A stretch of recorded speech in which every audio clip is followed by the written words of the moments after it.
ನಿಂತ್ಕೊಳ್ಳಿ. ಕೀರ್ತನೆಗಳು 20ಗೆ ತಿಳಿಸ್ಕೋಣ ಅಂತಿದೆ. Let's everyone stand up and take the Bible to Psalms 20. 9 ವಚನಗಳಿವೆ. 8 ವಚನದ ಉತ್ತರ ಓದಿಕೋಣ. 9ನೇ ವಚನ ಎಲ್ಲರೂ ಸೇರಿ ಒಟ್ಟಾಗಿ ಓದಿಕೋಣ. Let's read till the 8th verse of Psalms 20 responsibly. 9th verse, let's all together read. ಮೊದಲನೇ ವಚನ ನನ್ನ ಬಲಗಡೆ ಓದಬೇಕಾದ್ರೆ ನನ್ನ ಎರಡನೇ ವಚನ ನನ್ನ ಎಡಗಡೆ ಓದಬೇಕು. ಅದೇ ರೀತಿಯಾಗಿ 9ನೇ ವಚನ ಎಲ್ಲರೂ ಒಟ್ಟಾಗಿ ಓದಿಕೊಳ್ಳೋಣ. ಕೀರ್ತನೆಗಳು 21ನೇ ವಚನ.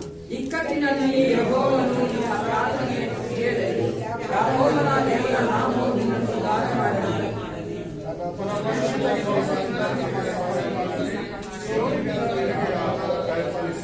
ನೀನು ಸಮರ್ಪಿಸಿದ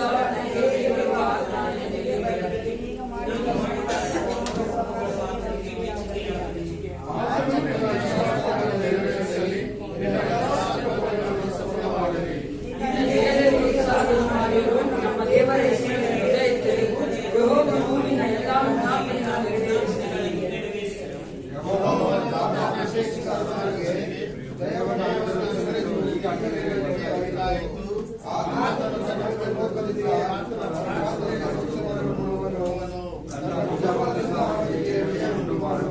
ಕೆಲವರು ರಥಗಳಲ್ಲಿ, ಕೆಲವರು ಅಶ್ವಗಳಲ್ಲಿ ಹೆಚ್ಚಿಸಲ್ಪಡುತ್ತಾರೆ. ನಾವಾದರೂ ದೇವರ ಯೆಹೋವನಿಗೆ 9ನೇ ವಚನ ಒಟ್ಟಾಗಿ ಓದಿಕೊಳ್ಳೋಣ. ಯೆಹೋವನೇ ನಮ್ಮ ಅರಸನಿಗೆ ನಾವು ಮೊರೆಯಿಡುವಾಗ ಸತ್ವವನ್ನು ದಯಪಾಲಿಸು. ಹೌದು ಪ್ರಿಯರೇ, ನಾವು ಎಚ್ಚರ ಪಡುವಂತ ನಮ್ಮ ದೇವರಾದ ಯೆಹೋವನಲ್ಲಿ, ಯೇಸು ಕ್ರಿಸ್ತನಲ್ಲಿ. ಯಾಕಂದ್ರೆ ಆತನೇ ಮಹಾದೇವರು, ದೊಡ್ಡವನು, ಅದ್ಭುತ ಸ್ವರೂಪನು, ಅತಿಶಯಗಳ ದೇವನಾಗಿದ್ದಾನೆ.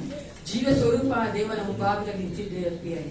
ಆತನ ಮುಂಭಾಗದ ನಮ್ಮನ್ನೇ ತಗ್ಗಿಸಿ ಒಪ್ಪಿಸಿಕೊಳ್ಳುತ್ತಾ ಪ್ರಾರ್ಥನೆ ಮಾಡಿಕೊಳ್ಳೋಣ. ಹಾಲೆಲೂಯಾ, ಸ್ತೋತ್ರ ಯೇಸಪ್ಪ. ನಿಮಗಾಗಿ ನೀವು ಪ್ರಾರ್ಥನೆ ಮಾಡಿಕೊಂಡು ನಮ್ಮನ್ನು ಒಪ್ಪಿಸಿಕೊಳ್ಳಿ ಪ್ರಿಯರೇ. ಕೆಲ ಗಂಟೆಗಳು ನಾವು ಆತನ ಕೈಲಾಗಲಿದ್ದೇವೆ. ನಮ್ಮನ್ನು ಆತ ನಡೆಸುವಂತೆ, ನಮ್ಮನ್ನು ಆತನ ಅಭಿಷೇಕಿಸುವಂತೆ, ಆತನ ಆರಾಧನೆ ಮಾಡುವಂತೆ, ಸ್ತೋತ್ರ ಮಾಡುವಂತೆ, ವಾಕ್ಯಗಳನ್ನು ಕೇಳುವಂತೆ, ನಾವು ಮಕ್ಕಳು ಸಂಡೇ ಸ್ಕೂಲ್ ಕಲಿಯುವಂತೆ, ನಾವು ಕೊಡುವಂತ ಕಾಣಿಕೆ ದಶಭಾಗ ದೇವರು ಅಂಗೀಕರಿಸಿಕೊಳ್ಳುವಂತೆ ಎಲ್ಲದಕ್ಕಾಗಿ ಪ್ರಾರ್ಥನೆ ಮಾಡಿಕೊಳ್ಳುತ್ತೇವೆ. ದೇವರು ನಮ್ಮ ವಿಜ್ಞಾಪನೆ ಕೇಳುವಂತ ದೇವನಾಗಿದ್ದಾನೆ. ನಾವು ಪ್ರಾರ್ಥನೆ ಉತ್ತರಿಸುವಂತ ದೇವರು ಈಸ್ ಲಿವಿಂಗ್. ಆತನ ಜೀವ ಸ್ವರೂಪದ ಜೀವಗಳ ದೇವನಾಗಿದ್ದಾನೆ. Thank you Jesus. ಭೂಮಿ ಆಕಾಶಗಳು ಎಲ್ಲ ಪರಲೋಕ ತಂದೆ, ಅಪ್ಪ ಬಿದ್ದನೆ ಈ ಒಂದು ಬೆಳಗ್ಗೆ ಜವಕ್ಕಾಗಿ ನಿನಗೆ ಸ್ತೋತ್ರ ಉಂಟಾಗಲಿ. ಸರ್ವೋತ್ತಮ ನೀನು ರಾಜ, ಸರ್ವ ಒಳ್ಳೆಯವನಾಗಿದ್ದಿ, ನಮ್ಮೊಂದಿಗೆ ಜೀವಿಸುವ ಆತನಾಗಿದ್ದಿ. ಅದಕ್ಕಾಗಿ ನಿನಗೆ ಸ್ತೋತ್ರಪ್ಪ. ಈ ಒಂದು ಆರಾಧನೆ ನಿನಗೆ ಒಪ್ಪಿಸಿಕೊಡುತ್ತೇನೆ ಯೇಸಪ್ಪ.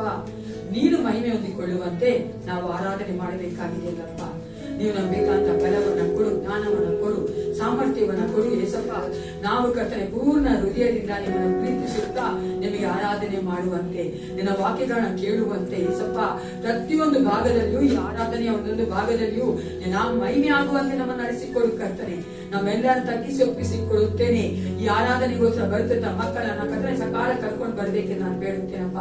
ಚಿಕ್ಕವರಗೊಂಡು ಅಪ್ಪ ಹೌದು ರಾಜ, ದೊಡ್ಡವರವರೆಗೂ ನೀನು ಪ್ರತಿಯೊಬ್ಬರನ್ನ ಆಶೀರ್ವದಿಸಿ ಅಭಿಷೇಕಿಸಿ ನಾಮದ ಮಹಿಮೆಗೋಸ್ಕರವಾಗಿ ನಾವು ಮಾಡುವಂತ ಎಲ್ಲಾ ಕಾರ್ಯಗಳು ಯೇಸಪ್ಪ ನಿನ್ನ ಇಷ್ಟಾರ್ಥವನ್ನು ಕಟ್ಟ ನೆರವೇರಿಸುವಂತೆ ಕಾರ್ಯ ಮಾಡು. ಯೇಸು ಕ್ರಿಸ್ತನ ನಾಮದಲ್ಲಿ ಪ್ರಾರ್ಥನೆ ಒಳ್ಳೆಯುತ್ತೇನೆ. ಹಲ್ಲೆಲೂಯಾ. ರಕ್ಷಣೆಯನ್ನು ಹೊಂದಿದ ಮಕ್ಕಳ, ದೇವರ ಮಕ್ಕಳಾದ ನಾವು ಕರ್ತನಾದ ಯೇಸು ಕ್ರಿಸ್ತನು ನಮಗಾಗಿ ಮಾಡಿದ ಎಲ್ಲಾ ಕಾರ್ಯಗಳನ್ನು ನೆನೆಸಿದವರಾಗಿ ಲೋಕದಲ್ಲಿರುವವರು ಮಾಡುವಂತ ಆರಾಧನೆ ಅಲ್ಲ ಪ್ರಿಯರೇ. ಇದು ಪರಿಶುದ್ಧಾತ್ಮನಿಂದ ಬಲದಿಂದ ಮಾಡುವಂತ ಆರಾಧನೆ, ಪರಿಶುದ್ಧಾತ್ಮನ ಶಕ್ತಿಯಿಂದ ನಾವು ಮಾಡುವಂತ ಆರಾಧನೆ. ಏಕೆಂದ್ರೆ ಪೌಲನು ಎಫೆಸದವರ ಪತ್ರಿಕೆಯಲ್ಲಿ ಈ ರೀತಿಯಾಗಿ ಹೇಳುತ್ತಾನೆ, ಪರಿಶುದ್ಧಾತ್ಮನಿಂದ ತುಂಬಿದವರಾಗಿ ಕೀರ್ತನೆಗಳಿಂದಲೂ ಸ್ತುತಿಗಳಿಂದಲೂ ಆತ್ಮಿಕವಾದ ಹಾಡುಗಳಿಂದಲೂ ಕರ್ತನನ್ನು ಸ್ತುತಿಸಿರಿ ಎಂಬುದಾಗಿ. ಮತ್ತು ಫಿಲಿಪ್ಪದವರಿಗೆ ಬರೆದ ಪತ್ರಿಕೆ 3:3 ಹೇಳ್ತಾನೆ, ನಾವು ದೇವರ ಆತ್ಮನ ಮೂಲಕ ಆರಾಧಿಸುವವರು, ಕ್ರಿಸ್ತ ಯೇಸುವಿನಲ್ಲಿ ಹಿಗ್ಗುವವರು ಆಗಿದ್ದೇವೆ ಎಂಬುದಾಗಿ. ಆತನ ಸನ್ನಿಧಾನದಲ್ಲಿ ನಾವು ನಿಂತಿದ್ದೇವೆಂದರೆ ನಮಗೆ ಪರಿಶುದ್ಧಾತ್ಮನ ಬಲ ಬೇಕು ಪ್ರಿಯರೇ. ಪರಿಶುದ್ಧಾತ್ಮನ ಆ ಒಂದು ವಿಶೇಷವಾದಂತಹ ಶಕ್ತಿ ಬೇಕು. ನಾವು ದೇವರನ್ನು ಆರಾಧಿಸುವುದಕ್ಕಾಗಿ ಇದು ನಮ್ಮೊಬ್ಬೊಬ್ಬರನ್ನು ಆತನಿಗೆ ಒಪ್ಪಿಸಿಕೊಡೋಣ. ದಾಹದಿಂದ ಆತನ ಸನ್ನಿಧಿಗೆ ನಾವು ಬಂದಿದ್ದೇವೆ, ತವಕದಿಂದ ಆತನ ಸನ್ನಿಧಿಗೆ ಬಂದಿದ್ದೇವೆ. ಪರಿಶುದ್ಧ ಆತ್ಮನೇ, ಈ ಸಮಯದಲ್ಲಿ ಈ ಜಾಗದಲ್ಲಿ ನಿಂತ ಪ್ರತಿಯೊಬ್ಬೊಬ್ಬರಿಗೂ ನಿನ್ನ ಆತ್ಮನ ಶಕ್ತಿಯನ್ನು ದಯಪಾಲಿಸು. ಆರಾಧನೆಯಲ್ಲಿ ಅವರು ನಿನ್ನೊಂದಿಗೆ ಸೇರಿ ಯೇಸು ಕ್ರಿಸ್ತನ ನಾಮದಲ್ಲಿ ತಂದೆಯಾದ ದೇವರನ್ನು ಘನಪಡಿಸುವಂತೆ, ಮಹಿಮೆ ಪಡಿಸುವಂತೆ, ಆತನ ನಾಮವನ್ನು ಮೇಳಕ್ಕೆತ್ತುವಂತೆ, ಆತನನ್ನು ಕೀರ್ತಿಸಿ ಹೊಗಳಿ ಹಾಡಿ ಕೊಂಡಾಡುವಂತೆ ನೀನು ಒಬ್ಬೊಬ್ಬರಿಗೂ ಬಲವ ದಯಪಾಲಿಸುವುದಾಗಿ ಬೇಡಿಕೊಳ್ತಿದ್ದಾನೆ. ಈ ಸಮಯದಲ್ಲಿ ದೇವರ ಆತ್ಮನ ಸಹಾಯಕ್ಕಾಗಿ ಪ್ರಿಯರ ಪ್ರಾರ್ಥನೆ ಮಾಡಿ ಕೇಳಿಕೊಳ್ಳಿರಿ. ಆತನ ಬಲಕ್ಕಾಗಿ ಕೇಳಿಕೊಳ್ಳಿರಿ. ಆತನು ನಿಮ್ಮಲ್ಲಿರುವುದಾದರೆ ಈ ದಿನದ ಆರಾಧನೆ ವ್ಯತ್ಯಾಸದ ಆರಾಧನೆ ಆಗಿರುತ್ತದೆ. ಈ ದಿನದ ಆರಾಧನೆ ಪರಿಶುದ್ಧ ಆತ್ಮದಿಂದ ತುಂಬಿಸಲ್ಪಟ್ಟ ಆರಾಧನೆ ಆಗಿರುತ್ತದೆ. ನಮ್ಮ ಹೃದಯಗಳು ಪರಿಶುದ್ಧತೆಯಲ್ಲಿ ತುಂಬುವಂತಹ ಶಕ್ತಿ ನನ್ನ ದೇವರ ಆತ್ಮನಿಗಿದೆ ಎಂಬ ನಂಬಿಕೆ ನಮಗುಂಟು ಪ್ರಿಯರ. ಈ ಸಮಯದಲ್ಲಿ ನಾವೆಲ್ಲರೂ ನಮ್ಮ ಹೃದಯಗಳನ್ನು ಆತನಿಗೆ ಒಪ್ಪಿಸಿಕೊಂಡು ಈ ಹಾಡುಗಳ ಮುಖಾಂತರ ದೇವರನ್ನು ನಾವು ಸ್ತುತಿ ಮಾಡೋಣ ಪ್ರಿಯರ.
ದಿನಕ್ಕೂ ದೇವರ ಸಮ್ಮುಖದಲ್ಲಿ ನಿಂತಿರುವಂತ ನಾವು ಒಬ್ಬೊಬ್ಬರನ್ನು ಆತನಿಗೆ ಪ್ರತಿಷ್ಠೆ ಮಾಡುತ್ತಾ ಈ ಸಮಯದಲ್ಲಿ ದೇವರ ಸಮ್ಮುಖದಲ್ಲಿ ಕೂತುಕೊಂಡವರಾಗಿ ಮುಂದಿನ ಆರಾಧನೆಯಲ್ಲಿ ಈ 2 ಹಾಡುಗಳನ್ನು ನಾವು ನೋಡ್ತಾ ಹೋಗ್ತೇವೆ. ವಿಮೋಚನಾ ಕಾಲ 15ನೇ ಅಧ್ಯಾಯ 11ನೇ ವಚನ, ಕರ್ತನೆ ದೇವರುಗಳಲ್ಲಿ ನಿನಗೆ ಸಮಾನರು ಯಾರು? ಕೀರ್ತನೆ 86:8 ದೇವರಲ್ಲಿ ನಿನಗೆ ಸಮಾನರು ಯಾರೂ ಇಲ್ಲ. ಕೀರ್ತನೆ 89ರಲ್ಲಿ ಹೇಳ್ತಾನೆ, ಆಕಾಶದಲ್ಲಿ ಕರ್ತನಿಗೆ ಸಮಾನರು ಯಾರು? ಯೆಶಾಯನ ಪ್ರವಾದನ ಗ್ರಂಥದಲ್ಲಿ ಹೇಳ್ತಾನೆ, ನನ್ನನ್ನು ಯಾರಿಗೆ ಹೋಲಿಸುತ್ತೀರಿ ಎಂದು ಪರಿಶುದ್ಧನಾದಂತ ದೇವರು ಕೇಳುತ್ತಾನೆ. ನಾವು ಆರಾಧಿಸುವಂತ ಈ ಪರಿಶುದ್ಧ ದೇವರು ಈ ದಿನಗಳಲ್ಲಿ ನಮ್ಮ ಮಧ್ಯದಲ್ಲಿ ಯೇಸು ಕ್ರಿಸ್ತನಾಗಿ ಕರ್ತಾದಿ ಕರ್ತನಾಗಿ ನಮ್ಮೊಂದಿಗೆ ಜೀವಿಸುವಾಗನಾಗಿದ್ದಾನೆ. ಹಳೆಯ ಒಡಂಬಡಿಕೆಯಲ್ಲಿ ನಾವು ನೋಡುವಾಗ ಆತನು ದೇವರುಗಳಲ್ಲಿ ಯಾರು ಆತನಿಗೆ ಸಮಾನರಿರಲಿಲ್ಲ. ಆದ್ರೆ ಹೊಸ ಒಡಂಬಡಿಕೆಯಲ್ಲಿ ನೋಡುತ್ತೇವೆ, ಫಿಲಿಸ್ಟಿಯರಿಗೆ ಪೌಲನೇ ಹೇಳ್ತಾನೆ, ಯೇಸುವಿನ ನಾಮವು ಎಲ್ಲಾ ನಾಮಕ್ಕಿಂತಲೂ ಉನ್ನತವಾದದ್ದು. ನಮಗೆ ರಕ್ಷಣೆ, ಸ್ವಸ್ಥತೆ, ಬಿಡುಗಡೆ, ಜಯ, ವಿಜಯಗಳನ್ನು ಉಂಟು ಮಾಡುವಂತ ಮಹಾಪರಿಶುದ್ಧವಾದ ನಾಮವನ್ನು ಆರಾಧಿಸ್ತಾ ಇದ್ದವರು. ನಾವು ಆತನಲ್ಲಿ ಯಾವಾಗಲೂ ಹಿಗ್ಗುತ್ತಾ, ಸಂತೋಷಿಸುತ್ತಾ, ಉಲ್ಲಾಸಿಸುತ್ತಾ ಆತನನ್ನು ಆರಾಧಿಸಬೇಕೆಂಬುದೇ ತಂದೆಯಾದ ದೇವರು ನಮ್ಮಲ್ಲಿ ಕೋರುವಾತನಾಗಿದ್ದಾನೆ. ಈ ಸಮಯದಲ್ಲಿ ನಾವು ಆತನನ್ನು ಈ 2 ಹಾಡುಗಳಿಂದ ಮತ್ತಷ್ಟು ಮಹಿಮೆ ಪಡಿಸೋಣ.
ಸರ್ವಶಕ್ತನಾದಂತ, ಮಹೋನ್ನತನಾದಂತ, ಸರ್ವವಲ್ಲಭನಾದಂತ, ಅದ್ವಿತ್ವನಾದಂತ, ಸದಾಕಾಲವೂ ಇರುವಾತನಾದಂತ ನನ್ನ ಪರಿಶುದ್ಧನಾದ ಯೇಸು ಕ್ರಿಸ್ತನ ನಾಮವನ್ನು ನಾವು ಆರಾಧಿಸ್ತಾ ಇದ್ದೇವೆ.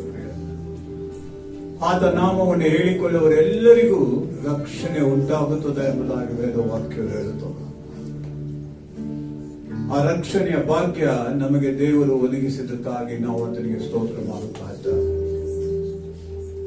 ಹಳೆ ಒಡಂಬಡಿಕೆಯಲ್ಲಿ ಕಾನಾನ್ ದೇಶವನ್ನು ಕಾಣದೆ ಅನೇಕರು ದಾರಿಯಲ್ಲಿ ಮೃತಪಟ್ಟರು ಎಂಬುದಾಗಿ ಬರೆಯಲ್ಪಟ್ಟಿದೆ. ಕಾರಣ ಅವರು ದೇವರು ತಮ್ಮನ್ನು ಕಾನಾನ್ ದೇಶಕ್ಕೆ ಕರೆದುಕೊಂಡು ಹೋಗುತ್ತಾನೆ ಎಂಬ ನಂಬಿಕೆ ಅವರಲ್ಲಿ ಇಲ್ಲದೆ ಹೋದದ್ದೇ ಕಾರಣ ಎಂಬುದಾಗಿ ನೋಡುತ್ತಾರೆ. ನಮಗೆ ನನ್ನ ಕರ್ತನಾದ ಯೇಸು ಕ್ರಿಸ್ತನು ಹೇಳಿದ್ದಾನೆ, ನಾನು ನಿನಗಾಗಿ ಬಿಡಾರಗಳನ್ನು ಸಿದ್ಧ ಮಾಡುತ್ತಾ ಇದ್ದೇನೆ ಎಂಬುದಾಗಿ. ನಾವು ನಿಶ್ಚಯ ಆತನ ಬಿಡಾರದಲ್ಲಿ ವಾಸಿಸುತ್ತೇವೆ ಎಂಬ ನಂಬಿಕೆ ನಮಗಿರಬೇಕು ಪ್ರಿಯರೇ.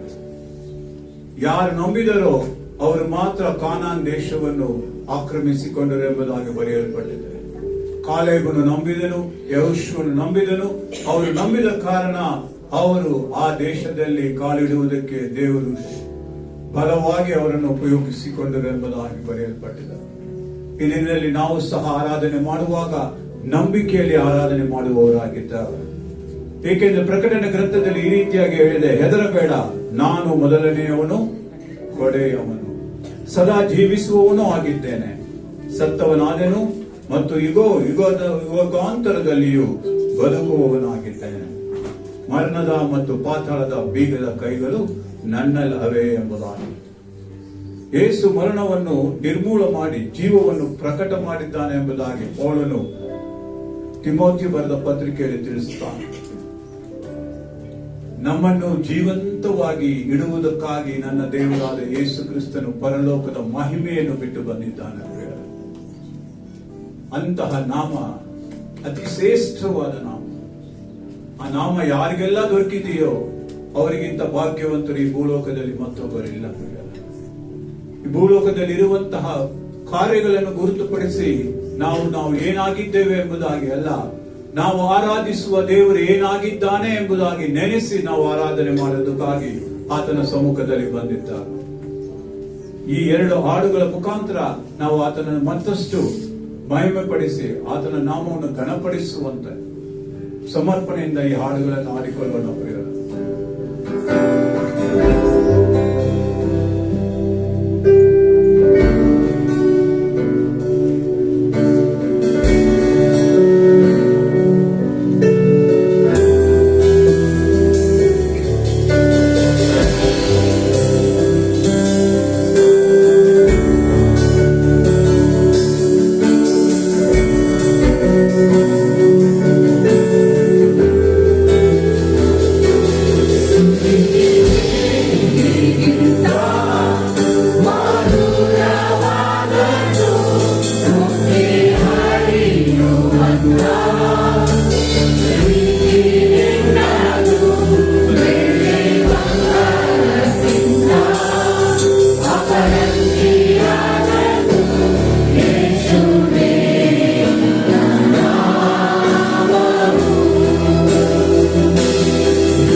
ಯುದ್ಧ ವೀರ ಶೂರನಾಗಿರುವ ದೇವರು ತಾನೇ ನಮ್ಮ ಮಧ್ಯದಲ್ಲಿರುವಾಗ ನಾವು ಅಂಜ ಕಾರಣವಿಲ್ಲ ಪ್ರಿಯ.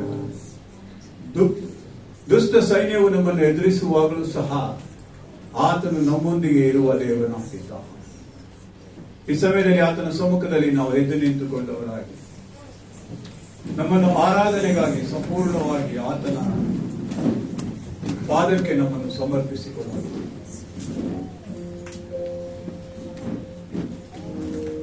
ಏಕೆಂದರೆ ಆತನು ಯಾರಾಗಿದ್ದಾನೆ ಎಂಬುದನ್ನು ನಾವು ನೋಡಿದ್ದೇವೆ.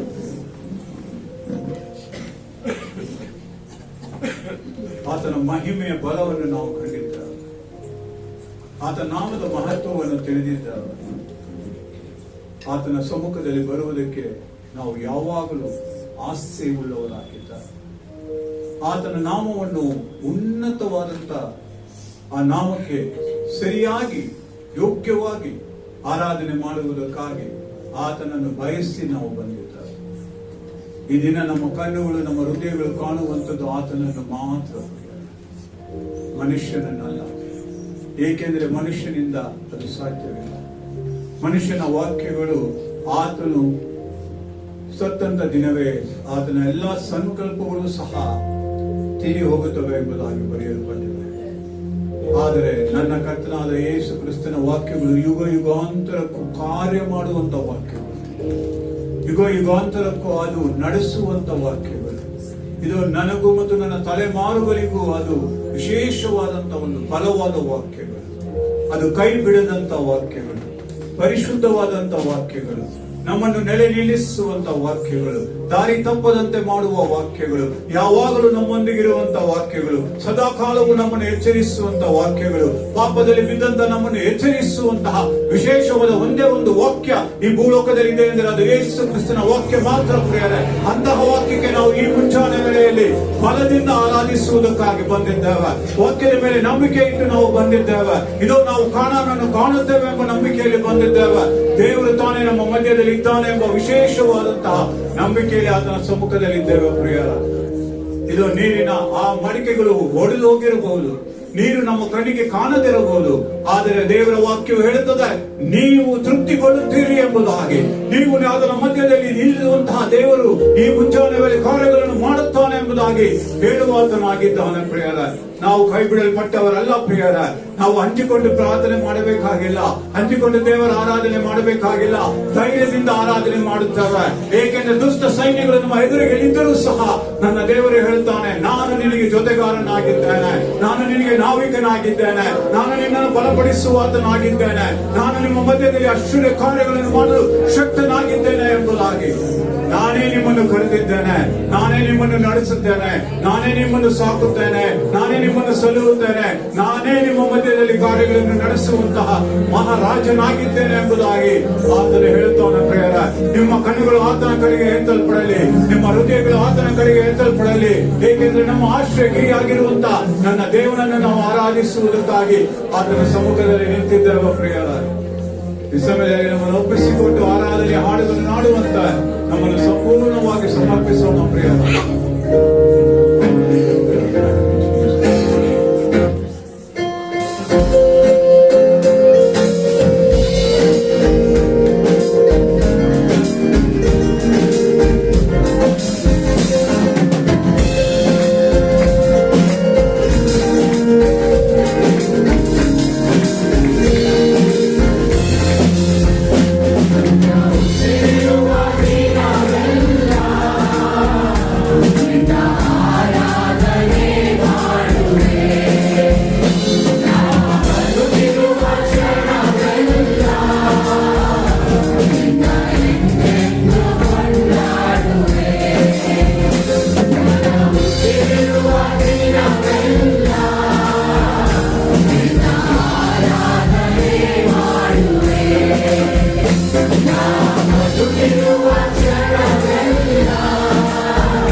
ಕೊಂಡಾಡುತ್ತಾರೆ, ನಿನ್ನನ್ನೇ ಕೊಂಡಾಡುತ್ತಾರೆ.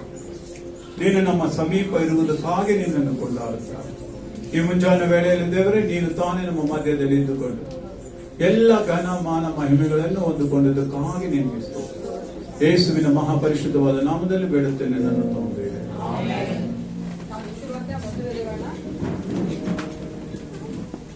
ಅಪೊಸ್ತಲರ ಕೃತ್ಯಗಳು 1ನೇ ಅಧ್ಯಾಯ ತಿಳ್ಕೊಳ್ಳೋಣ. As we are standing, let's turn our Bibles to Book of Acts, chapter 1.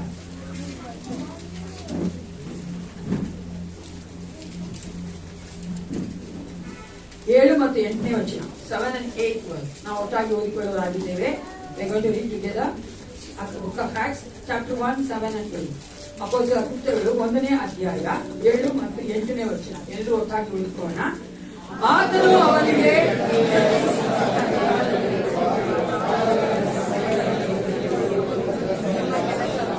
ಆಗಲೇ ಪವಿತ್ರಾತ್ಮನು ಮೇಲೆ ಬರಲು ನೀವು ಬಲವನ್ನು ಹೊಂದಿ ಭೂಲೋಕದ ಕಟ್ಟ ಕಡೆಯವರು ನನಗೆ ಸಾಕ್ಷಿಗಳಾಗಬೇಕು ಬರ್ತಾರೆ. ಯೇಸು ಕ್ರಿಸ್ತ ನಮ್ಮನ್ನು ಸಾಕ್ಷಿಗಳಾಗಿ ನಡೆಸುವಂತೆ ನಾವೆಲ್ಲರೂ ಕೂತ್ಕೊಂಡವರಾಗಿ ಸಂದೇಶ ತುಂಬ ಸಂದೇಶ ಹೋಗಬೇಕಾದ್ರೆ ಕಾಣಿಕೆ ತೆಗೆದುಕೊಳ್ಳಿ.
ನಮ್ಮ ಅನಾದಿಕಾದ ತೀರ್ಮಾನದಾಗೆ ತನ್ನ ಮಕ್ಕಳಾಗಿ ಮಾಡಿಕೊಂಡಂತ ಯೇಸು ಕ್ರಿಸ್ತ ನಾಮದಲ್ಲಿ ನಿಮ್ಮೆಲ್ಲರ ನಾವು ಸ್ವಾಗತ ಮಾಡುವವರಾಗಿದ್ದೇವೆ. ಈ ಒಂದು ವಾರದಲ್ಲಿ ಜನ್ಮದಿನ ಆಚರಿಸಿಕೊಂಡವರು ಮದುವೆ ದಿನ ಆಚರಿಸಿಕೊಂಡಿರುವುದಾದ ದಯವಿಟ್ಟು ನಿಂತ್ಕೊಂಡು ನನಗೋಸ್ಕರವಾಗಿ ಪ್ರಾರ್ಥನೆ ಮಾಡ್ತೀನಿ. If anyone is going to celebrate birthdays and marriage anniversaries, we stand up and pray for you. Anniversary. ಗಂಧ ಮತ್ತು ಅಂಥೋನಿ ಥಾಮಸ್ ಬರ್ತ್ಡೇ ಕೂತ್ಕೊಳ್ಳಿ, ಪ್ರಾರ್ಥನೆ ಮಾಡ್ಕೊಳ್ಳೋಣ. ಸರ್ವೋತ್ತಮನು ಸರ್ವವಲ್ಲಭನು ಕೃಪೆಯ ಐಶ್ವರ್ಯ ದೇವ, ಬೆಳಗಿನ ಯಾವ ಕಾರ್ಯ ನಿಮಗೆ ಸ್ತೋತ್ರ ಉಂಟಾಗಲಿ. ಅದ್ಭುತನಾಗಿದ್ದೇನೆ ನಮ್ಮ ಜೀವಿತಗಳಿಗೆ ಮಾಡುವಂತ ಎಲ್ಲ ಉಪಕಾರಗಳನ್ನ ಅಪ್ಪ ಏಸಪ್ಪ ನೀವು ಮಾಡುವಂತ ಎಲ್ಲ ಕರ್ತನೆ ಅದ್ಭುತಗಳನ್ನ ಎಣಿಸುವವರಾಗಿದ್ದೇವಪ್ಪ. ನಾವೆಲ್ಲ ಏಸಪ್ಪ ನಿನ್ನ ಒಂದು ಪ್ರೀತಿ ಕರುಣೆ ಕೃಪೆಯಿಂದಲೇ ನಾವು ನಡೆಸಿಕೊಂಡು ಬಂದಿದ್ದೀವಿ. ಒಂದು ವಿಶೇಷವಾದ ಸಮಯದಲ್ಲಿ ಕರ್ತನೆ ನಮ್ಮ ಭಾಗದಲ್ಲಿ ತಳವಾಗಿ ನಿಂತಿರುವಂತ ನಿನ್ನ ಮಕ್ಕಳಿಂದ ಒಪ್ಪಿಸಿಕೊಡುತ್ತೇನೆ. ಅಪ್ಪ ಮಹೇಂದ್ರನ ಸುಮಾನ ಆಶೀರ್ವದಿಸು. ನೀನು ಅವರಿಬ್ಬರನ್ನ ಗಂಡ ಹೆಂಡತಿ ಕರೆದಿದ್ದಿ. 1 ವರ್ಷ ಕಾಲ ಕರ್ತನೆ ಅಪ್ಪ ಕಾಪಾಡಿಕೊಂಡು ಬಂದೆ, ಅದಕ್ಕಾಗಿ ನಿಮಗೆ ಸ್ತೋತ್ರ. ನೀನೇ ಆ ಮಕ್ಕಳನ್ನು ಕರ್ತನೆ ಹೆಚ್ಚಾಗಿ ನಾಮದ ಮಹಿಮೆಗೋಸ್ಕರವಾಗಿ ನಡೆಸಿಕೊಡಬೇಕೆ ನಾನು ಬೇಡುತ್ತೇನೆ. ಅವ್ರಿಗೆ ಕೊಟ್ಟಂತ ಒಂದು ಗಿಫ್ಟ್ಗಾಗಿ ಮಗುವಾಗಿ ನಿನಗೆ ಸ್ತೋತ್ರ ಉಂಟಾಗಲಿ ರಾಜ. ಅಪ್ಪ ನೀನು ಎಷ್ಟು ಪ್ರೀತಿ ಇಟ್ಟಿದ್ದೆ ನಮ್ಮ ಮೇಲೆ ಕರ್ತನೆ, ಆ ಕುಟುಂಬದಲ್ಲೇ ಇಟ್ಟುವಂತ ಪ್ರೀತಿಗಾಗಿ ನಿನಗೆ ಸ್ತೋತ್ರ. ಮಕ್ಕಳನ್ನ ಆಶೀರ್ವದಿಸು. ಮಹೇಂದ್ರ ಮಗನು ನೀನು ಹೆಚ್ಚಾಗಿ ನಾನು ಪ್ರೀತಿಸುವಂತೆ ನಿನ್ನ ಮಗನಾಗಿ ಮಾರ್ಪಡುವಂತೆ ಕಾರ್ಯ ಮಾಡು. ಸುಮಾ ಮಗಳಲ್ಲಿ ಮಾತನಾಡಿ ಬಲಪಡಿಸು ಕರ್ತನೆ. ಇಸಪ್ಪ ನೀನು ಅವರಿಬ್ಬರನ್ನು ಕರ್ತನೆ ಆಶೀರ್ವದಿಸಿ ದಾಂಪತ್ಯ ಜೀವಿತ ಆಶೀರ್ವದಿಸಿ ಇನ್ನು ಹೆಚ್ಚಾಗಿ ಒಬ್ಬರು ಅರ್ಥ ಮಾಡಿಕೊಂಡು ಜೀವಿಸುವಂತೆ ಕಾರ್ಯ ಮಾಡು. ಅಂಥವ್ರಿಗೆ ಮಗನ ಪಾಸನಿಗೆ ಒಪ್ಪಿಸಿಕೊಡುತ್ತೇನೆ. ಆ ಮಗನ ಜೀವಿತಕ್ಕೋಸ್ಕರ ನಿನ್ನ ಸ್ತೋತ್ರ ಉಂಟಾಗಲಿ. ಬಿಸಿರಾನ ಮಗನ ಜೀವಿತ ಕೊಟ್ಟಿದ್ದೆ, ಅದಕ್ಕಾಗಿ ನಿಮಗೆ ಸ್ತೋತ್ರ. ಕಾಯ್ದ ವರ್ಷವಲ್ಲ ಕಾಯ್ದಂತ ದೇವನು ಈ ವರ್ಷವೂ ಸಹ ಮಗನ ಜೀವಿತದಲ್ಲಿ ಏನೆಲ್ಲ ಯೋಜನೆ ಇಟ್ಟಿದ್ಯೋ ಅಪ್ಪ, ಏನೆಲ್ಲ ಮಾಡಬೇಕೆಂದಿದ್ಯೋ ಮಗನ ಜೀವಿತ ಮೂಲಕವಾಗಿ ಅದೆಲ್ಲ ನೆರವೇರಿಸಿಕೊಡು. ಒಳ್ಳೆ ಆರೋಗ್ಯ ಕೊಡು ಏಸಪ್ಪ, ಬಲ ಕೊಡು, ನಿನ್ನ ಜ್ಞಾನ ಕೊಡು. ಇನ್ನೂ ಹೆಚ್ಚಾಗಿ ನಿನ್ನ ಪ್ರೀತಿಸುವಂತ ಮಗನಾಗಿ ಮಾರ್ಪಡಿಸಿಕೊ. ನೀವು ಸಮಯದಲ್ಲಿ ಕರ್ತನೆ ಏಸಪ್ಪ ಈ ದಶಮ ಭಾಗಗಳನ್ನ ಕಾಣ್ಕೊಂಡು ಪಾಸನಿಗೆ ಒಪ್ಪಿಸಿಕೊಡುತ್ತೇನೆ. ಅಪ್ಪ ಇದನ್ನು ಆಶೀರ್ವದಿಸು ದೇವ, ನಿನ್ನ ಮಹಿಮೆಗೋಸ್ಕರವಾಗಿ ಉಪಯೋಗಿಸಲ್ಪಡಲಿ. ಅಪ್ಪ ಕೊಟ್ಟಿರುವಂತ ನಾವು ಪ್ರತಿಯೊಬ್ಬರೂ ಕರ್ತನೆ ನಿನ್ನ ಆಶೀರ್ವಾದ ಹೊಂದಿಕೊಂಡು ನಿನಗಾಗಿ ಜೀವಿಸುವಂತೆ ಕಾರ್ಯ ಮಾಡಿ. ಯೇಸು ಕ್ರಿಸ್ತ ನಾಮದಲ್ಲಿ ಪ್ರಾರ್ಥಿಸ್ತೇನೆ. ಒಳ್ಳೆ ಬಿತ್ತನೆ.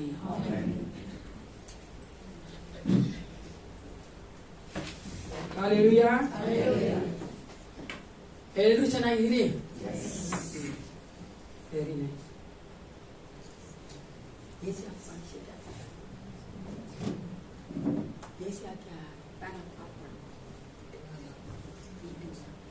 ಎರಡು ಹಾಕಿದ್ರೆ ಚಳಿ ಆಗ್ತದೆ, ಒಂದು ಹಾಕಿದ್ರೆ ಚಳಿ ಆಗ್ತದೆ. ಓಕೆ, ಈ ವಾರದಲ್ಲಿ ಅನೌನ್ಸ್ಮೆಂಟು. ಇವತ್ತು ಸಭೆ ಆದ ನಂತರ ಪಾಸ್ಟರ್ ಕಮಿಟಿ ಇದೆ.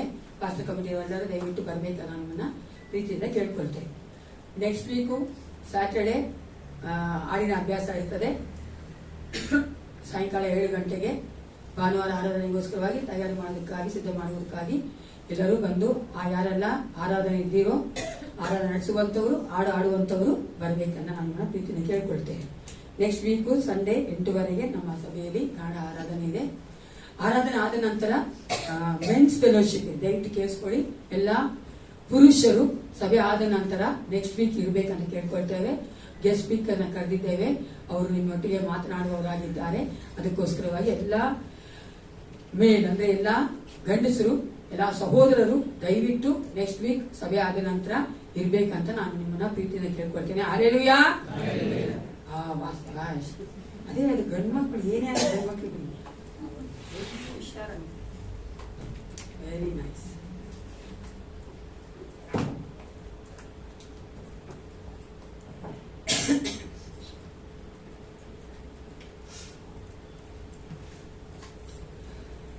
ಈ ಒಂದು ದಿನದಲ್ಲಿ ನಾನು ಸಾಮಾನ್ಯವಾಗಿ ಕಮ್ಯುನಿಯನ್ ಕುರಿತಾಗಿ ಮಾತಾಡೋದು. ಎಷ್ಟು ಜನ ಗೊತ್ತು?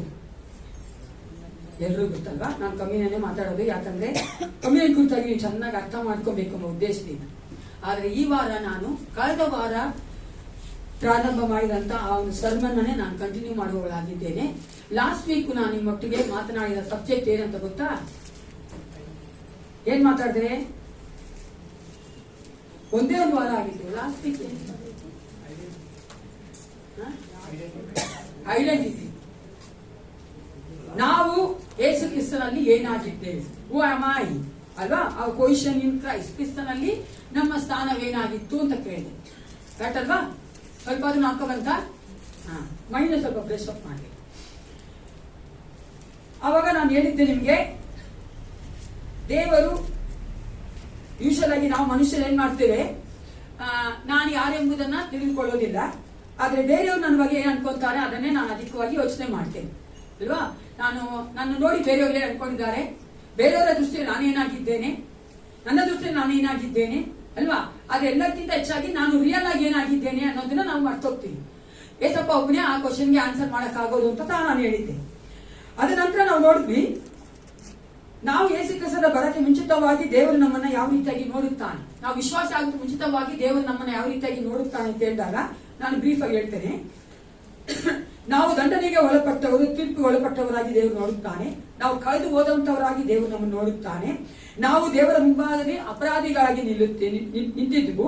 ಅದು ಮಾತ್ರವಲ್ಲ, ಆತ್ಮಿಕವಾಗಿ ಸತ್ತಂತವರಾಗಿದ್ವಿ, ದೇವರಿಂದ ದೂರವಾದಂತ ಅನ್ಯ ಜನಗಳಾಗಿದ್ವಿ, ಮತ್ತೆ ದೇವರಿಗೆ ವೈರಿಗಳಾಗಿದ್ವಿ, ಮತ್ತೆ ದೇವರ ಕೋಪಕ್ಕೆ ಗುರಿಯಾದಂತ ಮಕ್ಕಳಾಗಿದ್ವಿ.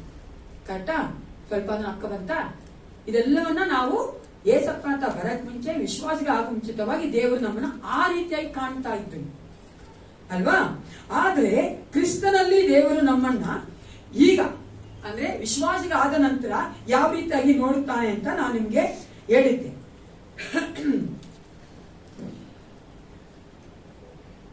ಎಫೆಸ 1ನೇ ಅಧ್ಯಾಯ, 2 ತೆಗೆದುಕೊಳ್ಳಿ. ಎಫೆಸ ಪತ್ರಿಕೆ 1ನೇ ಅಧ್ಯಾಯದಲ್ಲಿ ನಾವು ಕ್ರಿಸ್ತನಲ್ಲಿ ನಾವೇನಾಗಿದ್ದೇವೆ ಎಂಬುದನ್ನ, ದೇವರು ಯಾವ ರೀತಿಯಾಗಿ ನಮ್ಮನ್ನು ನೋಡುತ್ತಾನೆ ಎಂಬುದನ್ನ ನಾನು ಪಾಯಿಂಟ್ ವೈಸ್ ಹೇಳ್ಕೊಂಡು ಹೋಗಿದ್ದೆ. ಯಾಕಂದ್ರೆ ಯೇಸು ಕ್ರಿಸ್ತನು, ದೇವರು ನಮ್ಮನ್ನ ಯೇಸು ಕ್ರಿಸ್ತನ ಇಲ್ಲದೆ ನೋಡೋದಿಲ್ಲ. God see us in Christ. ಕ್ರಿಸ್ತನಲ್ಲಿಯೇ ದೇವರು ನಮ್ಮನ್ನ ನೋಡೋದು. ನಾನು ಅಹಿತ ನೋಡ್ಬೇಕಾದ್ರೆ ದೇವರು ಅಹಿತನ್ ಮಾತ್ರ ನೋಡಲ್ಲ, ಅಹಿತ ಒಟ್ಟಿಗಿರುವಂತ ಏಸಪ್ಪ ನೋಡ್ತಾನೆ. ಏಸಪ್ಪ ಒಟ್ಟಿಗಿರುವಂತ ಅಹಿತ ನೋಡ್ತಾನೆ. ಅದಕ್ಕೆ ನಾವು ನೋಡಿದ್ವಿ ಅಲ್ಲಿ ದೇವರು ನಮ್ಮನ್ನ ಹೆಂಗ್ ನೋಡ್ತಾ ಅಂತ. ಒಂದನೇದಾಗಿ ಚೋಸನ್ ಇನ್ ಕ್ರೈಸ್ಟ್, ಎಫೆಸ 1:4 ಹೇಳ್ತು, ಓದೋದು ಬೇಡ, ಈ ಪಾಯಿಂಟ್ ನಾನು ಆಸ್ತಿ ಕೇಳಿದ್ದೇನೆ. ಕ್ರಿಸ್ತನಲ್ಲಿ ಆರಿಸಲ್ಪಟ್ಟಂತ ಮಕ್ಕಳಾಗಿ ದೇವರು ನಮ್ಮನ್ನ ನೋಡುತ್ತಾನೆ ಅಂತ ನಾನು ಹೇಳಿದೆ.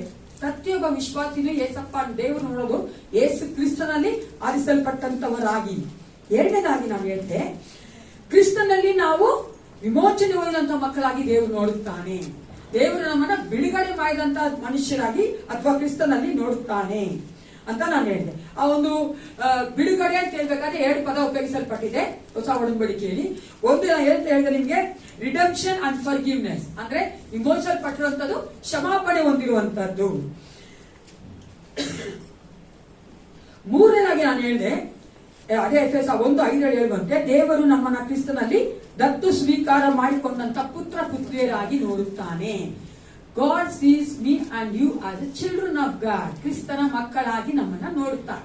ಯಾಕಂದ್ರೆ ದೇವರು ನಮ್ಮ ದತ್ತು ಸ್ವೀಕಾರ ಮಾಡ್ಕೊಂಡಿದ್ದಾನೆ. ಯಾಕಂದ್ರೆ ನಾವು ಹುಟ್ಟಿದಾಗಿಂದಲೇ ಇಸ್ರೇಲ್ ಜನಗಳಲ್ಲ, ಆತನ ಆಯ್ಸಲ್ಪಟ್ಟಂತಹ ಒಂದು ಯಹೂದ್ಯ ಜನಗಳಲ್ಲ ನಾವು.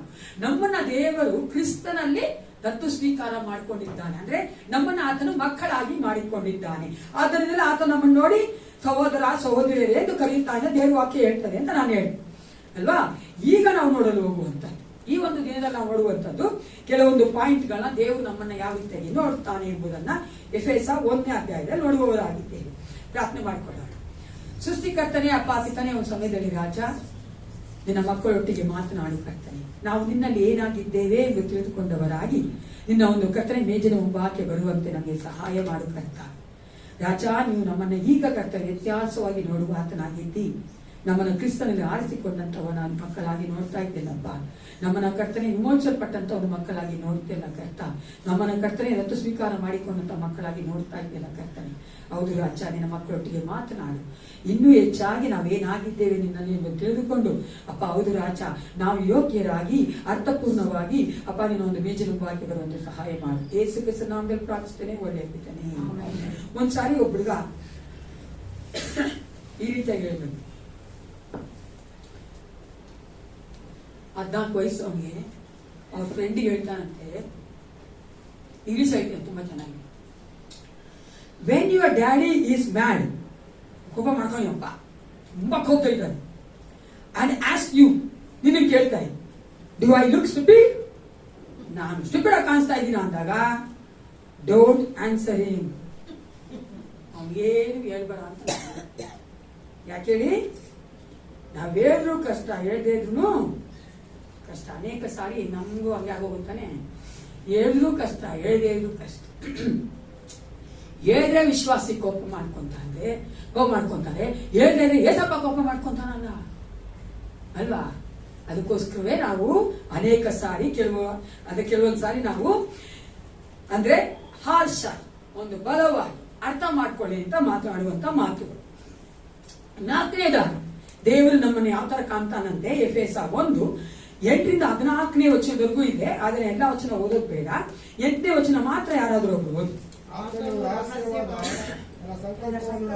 ನಮಗೆ ತಿಳಿಯಪಡಿಸುವುದರ ಮೂಲಕ ವಿಶೇಷವಾದ ಜ್ಞಾನವನ್ನು ಬುದ್ಧಿಯನ್ನು ಕೊಟ್ಟು ಆ ಕೃಪೆಯನ್ನು ಇನ್ನೂ ಹೆಚ್ಚಾಗಿ ನಮಗೆ ತೋರಿಸಿದ್ದಾನೆ. 4ನೇದಾಗಿ ದೇವರು ನಮ್ಮನ್ನ ಕ್ರಿಸ್ತನಲ್ಲಿ ಘನ ಹೊಂದಿದಂತವರಾಗಿ ನೋಡ್ತಾರೆ. God seize me as honoured ಇನ್ ಕ್ರೈಸ್ಟ್. ಕ್ರಿಸ್ತನಲ್ಲಿ ನಾವು ಘನ ಹೊಂದಿದವರು. ಹಲ್ಲೆಲೂಯಾ. ಯಾಕೆ ಹೇಳ್ತೀನಿ ಅಂದ್ರೆ ನೋಡಿ, ಆ ವಚನ ಎಷ್ಟು ಚೆನ್ನಾಗಿ ಹೇಳ್ತಾರೆ. ರಹಸ್ಯವಾದ ತನ್ನ ಸಂಕಲ್ಪವನ್ನು ನಮಗೆ ತಿಳಿಯಪಡಿಸಿದ್ದಾನೆ. ಆವಾಗ ನಮ್ಮನ್ನಾತನು ಘನಪಡಿಸುವಾತನಾಗಿದ್ದಾನೆ. ಹೆಚ್ಚಾಗಿ ವಿಶೇಷವಾದ ಜ್ಞಾನವನ್ನು ತಿಳಿಯಪಡಿಸಿದ್ದಾನೆ, ವಿಶೇಷವಾದ ಬುದ್ಧಿಯನ್ನು ಕೊಟ್ಟಿದ್ದಾನೆ, ಕೃಪೆಯನ್ನು ಇನ್ನೂ ಹೆಚ್ಚಾಗಿ ಕೊಡುವಾತನಾಗಿದ್ದಾನೆ. ನಾವು ವಿಶ್ವಾಸಿಗಳು ದೇವರ ಇನ್ನರ್ ಸರ್ಕಲ್ ಇರುವಂತವರು. ಯೇಸು ಕ್ರಿಸ್ತನು ಎಷ್ಟು ಶಿಷ್ಯರಿದ್ರು ಗೊತ್ತಾ? 12 ಶಿಷ್ಯರಲ್ಲ. ಅದರಲ್ಲಿ ಎಷ್ಟು ಶಿಷ್ಯರು ಇನ್ನರ್ ಸರ್ಕಲ್ ಇದ್ರು, ತುಂಬಾ ಹತ್ತಿರವಾಗಿದ್ರು ಯೇಸಪ್ಪನಿಗೆ? 3 ಜನ. ಯಾರು ಬದ? ಪೇತ್ರ, ಪೇತ್ರ, ಯೋಹಾನ ಅಲ್ವಾ? 3 ಜನ ಕೂಡ ಅವ್ರಿಗೆ ಹತ್ತಿರವಾದಂತ ಒಂದು ಶಿಷ್ಯರುಗಳಾಗಿದ್ರು. ಅದೇ ತರವಾಗಿ ನಮ್ಮನ್ನ ದೇವರು ಹತ್ತಿರವಾಗಿರುವಂತವಾಗಿ ನೋಡ್ತಾರೆ. ಎಲ್ಲಾ ವಿಶ್ವಾಸಿಗಳನ್ನ ಈ ಲೋಕದಲ್ಲಿ ಎಲ್ಲರನ್ನ ಸೃಷ್ಟಿ ಮಾಡಿರೋದು ನಾನು ಏಸಪ್ಪನೇ. ಓಕೆನಾ? ಆದ್ರೆ ಆ ಸೃಷ್ಟಿಗಿಂತ ನಾವು ವಿಶೇಷವಾದ ಸೃಷ್ಟಿ ಹಾಕ ನಾವು ತಿರುಗಿ ಏಸಪ್ಪನಲ್ಲಿ ಹುಟ್ಟಿದ್ದೇವೆ. ಅದಕ್ಕೋಸ್ಕರವಾಗಿ ಹುಟ್ಟಿರುವಂತ ನಾವು ಆತನಿಗೆ ಹತ್ತಿರವಾಗಿರುವಂತವರು. ನಮ್ಮಲ್ಲಿ ಆತನ ಏನ್ ಮಾಡ್ತಾನಂತೆ, ಯಾವುದನ್ನು ಮುಚ್ಚಿ ಮರೆ ಮಾಡೋದಿಲ್ಲ, ಎಲ್ಲವನ್ನ ರಿವೀಲ್ ಮಾಡ್ತಾನೆ, ನಮ್ಗೆ ತೋರ್ಸ್ಕೊಡ್ತಾನೆ, ಪ್ರಕಟ ಮಾಡ್ತಾನೆ. ಅದು ಮಾತ್ರವಲ್ಲ, ನಮಗೆ ಆತನು ಮಾಡುವಂತ ಪ್ರಕಟ ಮಾಡಿದಂತ ಒಂದು ಸತ್ಯ ಎಷ್ಟಿದಾಗಿದೆ ಅಂದ್ರೆ, ಈವನ್ ನೀವು ನೋಡಿದ್ರೆ ದೂತರಿಗೂ ಸಹ ಗೊತ್ತಿಲ್ಲ, ಏಂಜಲ್ಸ್ಗೂ ಸಹ ಗೊತ್ತಿಲ್ಲ. ಆದ್ರೆ ದೇವರು ನಮಗೆ ಅದನ್ನ ಪ್ರಕಟ ಮಾಡಿದ್ದಾನೆ. 9:10 ಓದಿ ಅದೇ ವಚನ. ತಾನು ಕಾಲವು ಪರಿಪೂರ್ಣವಾದಾಗ ನಿರ್ವಹಿಸಬೇಕಾದ ಒಂದು ಕೃಪೆಯುಳ್ಳ ಸಂಕಲ್ಪವನ್ನು ಆತನು ಕ್ರಿಸ್ತನಲ್ಲಿ ಮೊದಲೇ ನಿಷ್ಕರ್ಷ ಮಾಡಿಕೊಂಡಿದ್ದನು. ಅದೇನೆಂದರೆ ಭೂಪರಲೋಕಗಳಿರುವ ಸಮಸ್ತವನ್ನು ಕ್ರಿಸ್ತನಲ್ಲಿ ಒಂದಾಗಿ ಕೂಡಿಸಬೇಕೆಂಬುದೇ. ನಾವು ನೋಡ್ತೇವಲ್ಲ, ಏನ್ರೆ ನಮ್ಮನ್ನ ಕ್ರಿಸ್ತನ ಒಂದಾಗಿ ಮಾಡುವಂತ ಒಂದು ಸಂಕಲ್ಪವನ್ನ ದೇವರು ನಮಗೆ ಪ್ರಕಟ ಮಾಡಿದ್ದಾನೆ, ನಮಗೆ ತೋರಿಸ್ಕೊಟ್ಟಿದ್ದಾನೆ. ಯೇಸು ಕ್ರಿಸ್ತನೇ ಎಲ್ಲವೂ ಆಗಿದ್ದಾನೆ. ಭೂಮಿ ಆಕಾಶ ಸೃಷ್ಟಿ ಮಾಡಿದ ದೇವರು ಅಲ್ಲಿ ಹೇಳ್ತಾ ಇದ್ದಾನೆ, ನಾವೇನಾಗಿದ್ದೀವಿ ಅಂತೆ, ಭೂಪರಲೋಕದಲ್ಲಿರುವ ಸಮಸ್ತವನ್ನು ಕ್ರಿಸ್ತನಲ್ಲಿ ಒಂದಾಗಿ ಕೂಡಿಸಬೇಕೆಂಬ ಒಂದು ಸತ್ಯವನ್ನ ನಮಗೆ ಪ್ರಕಟ ಮಾಡಿದ್ದಾನೆ. ಅವಾಗ ನಾವು ಆನರ್ಡ್ ಅಲ್ವಾ? ನಾವು ಘನವುಳ್ಳವರ ಅಲ್ವಾ? ಯಾರಾದ್ರೂ ಒಂದು ಸೀಕ್ರೆಟ್ ನಮ್ಗೆ ಹೇಳ್ಬಿಟ್ರೆ ನಾವ್ ಎಷ್ಟು ಆಸೆ ಸಂತೋಷ ಪಡ್ತೀವಲ್ಲ. ಮನುಷ್ಯರು ಹೇಳ್ತಾರೆ, ಬದಾ ಅವ್ರು ನನ್ನನ್ನ ನಂಬಿದ್ದಾರೆ, ನನಗೂ ಅವರೆಲ್ಲ ಸೀಕ್ರೆಟ್ ಹೇಳ್ಕೊಡ್ತಾ ಇದ್ದಾರೆ, ಅವ್ರ ಮನೆಯವರೆಲ್ಲ ಹೇಳ್ತಾರೆ, ಅವ್ರ ಗಂಡು ಮಕ್ಕಳನ್ನೆಲ್ಲ ಹೇಳ್ತಾರೆ ಅಂದ್ರೆ ನಂತರ ಏನ್ ಕೊಡ್ತೀನಿ, I feel proud about my self ಅಲ್ವಾ? ನಾನೇನೋ ಒಂದು ಅನ್ಕೋತೀವಿ. ಆದ್ರೆ ಮರ್ತೋಗ್ತೀವಿ, ಏಸಪ್ಪನ ಮಕ್ಕಳು ದೇವರು, ಸರ್ವಶಕ್ತ ದೇವರು ಎಲ್ಲರನ್ನ ಬಿಟ್ಟು ನನಗೆ ಆತನ ಸತ್ಯವನ್ನ ಪ್ರಕಟ ಮಾಡ್ತಾನೆ ಅಂದ್ರೆ ನಾನು ಎಷ್ಟು ಘನವುಳ್ಳವರಾಗಿರ್ಬೇಕು. ಹಾಲೆಲೂಯಾ. ಅದಕ್ಕೆ ನಾವೇನ್ ಮಾಡ್ಬೇಕು? ಗರ್ವ ಪಡ್ಬೇಕು ಪ್ರಿಯೆ. ಅದು ಮಾತ್ರವಲ್ಲ, ದೇವರು ನಮ್ಗೊಂದು ರೋಲ್ ಕೊಟ್ಟಿದ್ದಾನೆ, ಒಂದು ಅದ್ವಿತೀಯವಾದ ಯೂನಿಕ್ ರೋಲ್ ಕೊಟ್ಟಿದ್ದಾನೆ ದೇವರು ನಮ್ಗೆ. ಏನ್ ಗೊತ್ತಾ? ಆ ಕೊಡೋದ್ರ ಮೂಲಕವಾಗಿ ನಮ್ಮನ್ನು ಘನಪಡಿಸಿದ್ದಾನೆ. ಯಾವ ರೋಲ್ ಕೊಟ್ಟಿದ್ದಾನೆ? ಎಫೆಸ 1:12. ಸಮಸ್ತ ಒಂದಾಗುವುದು, ಇದಲ್ಲದೆ ಆತನಲ್ಲಿ ನಾವು ದೇವರ ಸ್ವಕೀಯ ಪ್ರಜೆ ಆದೆವು. ಬರಬೇಕಾದ ಕ್ರಿಸ್ತನನ್ನು ಎದುರು ನೋಡುತ್ತಿದ್ದ ನಾವು ತನ್ನ ಮಹಿಮೆಯನ್ನು ಪ್ರಖ್ಯಾತಿಪಡಿಸಬೇಕೆಂದು ಸಮಸ್ತ ಕಾರ್ಯಗಳನ್ನು ತನ್ನ ಇಷ್ಟದಂತೆ ನಡೆಸುವ ದೇವರು ತನ್ನ ಸಂಕಲ್ಪದ ಮೇರೆಗೆ ನಮ್ಮನ್ನು ಆದಿಯಲ್ಲಿ ಆರಿಸಿಕೊಂಡನು. ಸಾಕು. ಏನ್ ರೋಲ್ ಅದು? ಏನ್ ಮಾಡೋಣ? ಸ್ವಲ್ಪ ಓಡಿಸಿ ಬುದ್ಧಿ. ಏನಂತ? ತನ್ನ ಮಹಿಮೆಯನ್ನು ಪ್ರಖ್ಯಾತಪಡಿಸಬೇಕೆಂದು. We bring special glory to God. ಕ್ರಿಸ್ತನ ಆ ಒಂದು ಮಹಿಮೆಯನ್ನ ಎಲ್ಲಾ ಕಡೆ ಪ್ರಖ್ಯಾತಿಪಡಿಸುವುದಕ್ಕಾಗಿ, ಪ್ರಚುರಪಡಿಸುವುದಕ್ಕಾಗಿ ದೇವರು ನಮ್ಮನ್ನ ಆರಿಸಿಕೊಂಡಿದ್ದಾನೆ. ಅದರ ಮೂಲಕವಾಗಿ ದೇವರು ನಮ್ಮನ್ನ ಏನ್ ಮಾಡಿದ? ಘನಪಡಿಸಿದ್ದಾನೆ. ಪ್ರಿಯ, ಮಾಡ್ತಾ ಇದ್ದೇವಾ? ಮಾಡ್ತಾ ಇದ್ದೀವೇನ್ರಿ? Very good. ಏಸಪ್ಪನ ಕುರಿತಾಗಿ ಬೇರೆಯವ್ರಿಗೆ ಹೇಳ್ತಾ ಇದ್ದೀರಾ? ಯೇಸಪ್ಪನಿಗೆ ಮಹಿಮೆ ತರುವಂತೆ ಮೆಚ್ಚುಗೆ ಆಗುವಂತೆ ಜೀವನ ಮಾಡ್ತಾ ಇದ್ದೀರಾ? ಒಂದ್ ಸ್ವಲ್ಪ ಪರ್ಸೆಂಟೇಜು. Very good. ಬಾಯ್ಬಿಟ್ಟು ಹೇಳ್ಬೇಕು ಅಲ್ವಾ? ಯಾಕೆ ಭಯ ಪಡ್ಬೇಕು? ಮಾಡ್ತಾ ಇದೀವ ಅಲ್ವಾ? ಯೇಸು ಕ್ರಿಸ್ತನನ್ನ ಮೆಚ್ಚಿಸ್ಬೇಕು, ಯೇಸು ಕ್ರಿಸ್ತನ ಪರಿಶುದ್ಧ ಜೀವಿಸ್ಬೇಕು ಅಂತ ನಾವು ಕಷ್ಟಪಡ್ತೀವೋ ಇಲ್ವೋ? ಮಾಡ್ತೀವಿ. ಓಕೆನಾ? ಅದನ್ನೇ ದೇವರು ನಮ್ಮ ಘನಪಡಿಸಿದ ಮೂಲಕ ಹೆಂಗ್ ಘನಪಡಿಸಿದಾನಂತೆ? ಆ ಒಂದು ರೋಲ್ ಕೊಟ್ಟಿದ್ದಾನೆ, ಆ ಒಂದು ಪಾತ್ರ ನಮಗೆ ಕೊಟ್ಟಿದ್ದಾನೆ. ನಾವು ಆತನ ಮಹಿಮೆಯನ್ನ ಪ್ರಕಾಶಪಡಿಸಬೇಕು. 1:13 ಓದಿ. ಅದೇ ಎಫೆಸ 1:13 ವಿಷಯವಾದ ಸುವಾರ್ತೆ ಎಂಬ ಸತ್ಯವಾಕ್ಯವನ್ನು ಕೇಳಿ ಕ್ರಿಸ್ತನಲ್ಲಿ ನಂಬಿಕೆ ಇಟ್ಟವರಾದ ನೀವು ಸಹ ವಾಗ್ದಾನ ಮಾಡಲ್ಪಟ್ಟ ಪವಿತ್ರಾತ್ಮನೆಂಬ ಮುದ್ರೆಯನ್ನು ಹೊಂದಿದ್ದೀರಿ. ವಾಗ್ದಾನ ಮಾಡಲ್ಪಟ್ಟ ಪವಿತ್ರಾತ್ಮನೆಂಬ ಮುದ್ರೆಯನ್ನ ಕೊಡುವುದರ ಮೂಲಕವಾಗಿ ದೇವರು ನನ್ನನ್ನ ಘನಪಡಿಸಿದ್ದಾನೆ ಪ್ರಿಯರೇ. ಆ ಒಂದು ಮುದ್ರೆ ಕುರಿತಾಗಿ ನಾನು ಮಾತಾಡಿದ್ದೀನಿ, ನೀವು ಮರ್ತೋಗಿರ್ತೀರಾ. ಆ ಮುದ್ರೆ ಏನ್ ತೋರಿಸುತ್ತಂತೆ? ನನ್ನದು. ನಾನು ಹೇಳ್ತೇನೆ ಗೊತ್ತಲ್ವಾ? ಇವಾಗ ನಾವು ನಮ್ಮ ಒಂದು ಸೀಲ್ ಹಾಕ್ತಿವಿ ಅಂದ್ರೆ, ನಮ್ಮ ಒಂದು ದೇವದೊಂದಿಗೆ ಸೀಲ್ ಹಾಕ್ತಿವಿ ಅಂದ್ರೆ that shows that seal is mine. ಅಂದ್ರೆ ನಾನು ಏನ್ ಹೇಳ್ತಾ ಇದ್ದೀನಿ, ಅಲ್ಲಿ ಬರ್ದಿರೋದಲ್ಲ, ಅದೇನೇ ಆಗಿದ್ರು ಅದು ನಾನು ಹೇಳ್ತಾ ಇರೋದೇ, ಅದು ನಂದೇ ಅಂತ ಹೇಳ್ತೀವಿ ನಾವು. ಅರ್ಥ ಆಗುತ್ತಲ್ವಾ? ಆ ತರ ದೇವ್ರು ಹೇಳ್ತಾರೆ, ಆ ಮುದ್ರೆ ಹಾಕೋದ್ರ ಮೂಲಕವಾಗಿ ನೀವು ನನ್ನವರು ಅಂತ ಇದ್ದಾರೆ ದೇವರು. ಯೇಸು ಕ್ರಿಸ್ತನವರಾಗಿರುವಂತ ಆಗುವ ಹಾಗೆ ನಮ್ಗೆ ಆ ಒಂದು ಧನವನ್ನ ಕೊಟ್ಟಿದ್ದಾನೆ ಪ್ರಿಯರೇ ಅಲ್ವಾ? ಲೋಕಕ್ಕೆ ಹೇಳ್ತಾನೆ, ಸೈತಾನಿಗೆ ಹೇಳ್ತಾನೆ, ಎಲ್ರಿಗೂ ಹೇಳ್ತಾರೆ ದೇವರು, ಅನಿತಾ ನನ್ ಮಗಳು, ಯಾಕ ನಾನು ಮುದ್ರೆ ಹಾಕಿದ್ದೀನಿ ಅಂತ. ಹಾಲೆಲೂಯಾ. ಅವಾಗ ನಾವೆಷ್ಟು ಘನವುಳ್ಳವರಲ್ವಾ? ಯಾರ್ಯಾರೋ ನಮ್ಮನ್ನು ನೋಡಿ ನನ್ನವರು, ನನ್ನ ಫ್ರೆಂಡು, ನನ್ನ ಬಂಧುಗಳು, ನನ್ನವರು ಅಂತ ಹೇಳ್ಬೇಕಾದ್ರೆ ಎಷ್ಟು ಗರ್ವ ಪಡ್ತೀವಿ. ಈ ಲೋಕದಲ್ಲಿ ಯಾರೇ ನನ್ನವರು ಅಂತ ನಮ್ಗೆ ಹೇಳಿದ್ರು ಪ್ರಯೋಜನ ಇಲ್ಲ ಪ್ರಿಯರೇ. ಯೇಸಪ್ಪನ ನೋಡಿ ಹೇಳ್ಬೇಕು ನನ್ನವರು ಅಂತ. ಆಗ ಸಿಗುವಂತ ಒಂದು ಭಾಗ್ಯ, ಒಂದು ಆಶೀರ್ವಾದ, ಸಂತೋಷ ಎಲ್ಲೂ ಸಿಗಲ್ಲ ಪ್ರಿಯರೇ. ಚೆನ್ನಾಗಿ ತಿಳ್ಕೊಳ್ಳಿ. ಯಾವಾಗ don't forget that you belong to Jesus Christ. ಆತನ ಮಕ್ಕಳಾಗಿ, ಆತನ ಪ್ರಜೆಗಳಾಗಿ, ಆತನ ಒಂದು ಶಿಷ್ಯರಾಗಿ ನಾವು ಆತನವರೇ. ಆ ಒಂದು ಸ್ಥಾನಕ್ಕೆ ಹೋಗುವುದರ ಮೂಲಕವಾಗಿ ದೇವರು ನಮ್ಮ ಏನ್ ಮಾಡಿದಂತೆ ಘನಪಡಿಸಿದ್ದಾನೆ. ಎಂತ ಒಂದು ಗ್ಯಾರಂಟಿ ಕೊಟ್ಟಿದ್ದಾನೆ ಗೊತ್ತಾ? ಏನೇದಾಗಿ ಆ ಮುದ್ರೆ ಹೇಳಿದ ಗೊತ್ತಾ? ನನ್ನವರು, ಇದು ಗ್ಯಾರಂಟಿ ಅಂತ. ಅಂದ್ರೆ ನಾನು ಇಂತಿಂತಕ್ಕೂ ಜೀವಿಸುವಂತದ್ದು ಗ್ಯಾರಂಟಿ. ಸಂತೋಷ ಆಗ್ತಾ ಇದೆಯಾ? ಇಲ್ಲಿ ಮಾತ್ರ ಜೀವಿಸಿದ್ರೆ ಏನ್ರಿ ಪ್ರಯೋಜನ ಅಲ್ವಾ? 80 ವರ್ಷ, 90 ವರ್ಷ, 100 ವರ್ಷ, 100 ಸಮ ಬೈತಾರೆ ಪಾಪ. ಕಷ್ಟ ಪಡ್ತಾರೆ. 120 ವರ್ಷ ಕೂಡ ಬೈತಾರೆ ಯಾರೋ ಚೈನಾಲಿ. ನಾನು ಅನ್ಕೊಂಡೆ ಮಹಾತಾಯಿ ಸವಾಶ್ ಅಲ್ವಾ? ಆದ್ರೆ ಬದುಕೋದು ಬೇಡ. ಏಸಪ್ಪ ಕೊಟ್ಟಂಗೆ 80 ವರ್ಷ ಬದುಕು ಸಾಕು. ಆದ್ರೆ ಈ ಲೋಕನೇ ಗಟ್ಟಿ ಅಲ್ವಲ್ಲ. ನಾವ್ ಈ ಲೋಕ ಬಿಟ್ಟು ಹೋದ್ಮೇಲೆ ಸಂತೋಷವಾಗಿ ಜೀವಿಸೋದಕ್ಕೆ ಒಂದು ಸ್ಥಳ ಇಟ್ಟಿದ್ದಾನೆ ಅಂದ್ರೆ ಏಸಪ್ಪನೇ ಪ್ರಿಯರೇ. ಅದಕ್ಕೆ ನಮ್ಗೆ ಏನ್ ಮಾಡಿದಾನೆ? ಘನಪಡಿಸಿದ್ದಾನೆ. Yes, honour me by giving that special guaranteed eternal glory. ಓಕೆನಾ? ಫಾದರ್ಸ್ ಡೇ ಗೊತ್ತಲ್ಲ ನಮ್ಗೆ? ಫಾದರ್ಸ್ ಡೇ ಗೊತ್ತಾ? ಒಂದು ಫಾದರ್ ಈ ತರ ಹೇಳ್ತಾ ಇದ್ರು ನನ್ನ ಹತ್ರ, ಸಿಸ್ಟರ್, ವರ್ಷದಲ್ಲಿ ಒಂದ್ಸಾರಿ ಆ ಫಾದರ್ಸ್ ಡೇಗೆನೆ ನನ್ನ ಮಕ್ಕಳು ನನ್ನ ಮಾತು ಕೇಳೋದು. ಯಾಕೆ ಬ್ರದರ್ ಅಂದೆ ನಾನು. ಒಂದೇ ದಿವಸ ಸಿಸ್ಟರ್ ಬೇರೆ ಯಾವತ್ತೂ ನನ್ನ ಮಾತು ಕೇಳಲ್ಲ ಅವರು. ಫಾದರ್ಸ್ ಡೇ ಮಾತ್ರ ನನ್ನ ಮಾತು ಕೇಳ್ತಾರೆ. ಏನ್ ಮಾಡ್ತಾರಂತೆ, ಪ್ರತಿಯೊಬ್ರು ಅವ್ರ ಕುಟುಂಬದಲ್ಲಿರೋರು ನಾನು ಅವ್ರು ಹೇಳ್ತೀನಿ, ನನಗೋಸ್ಕರ ಏನ್ ಖರ್ಚು ಮಾಡಬೇಡಿ ಅಂತೀನಿ, ಅವ್ರು ಮಾಡೋದಿಲ್ಲ.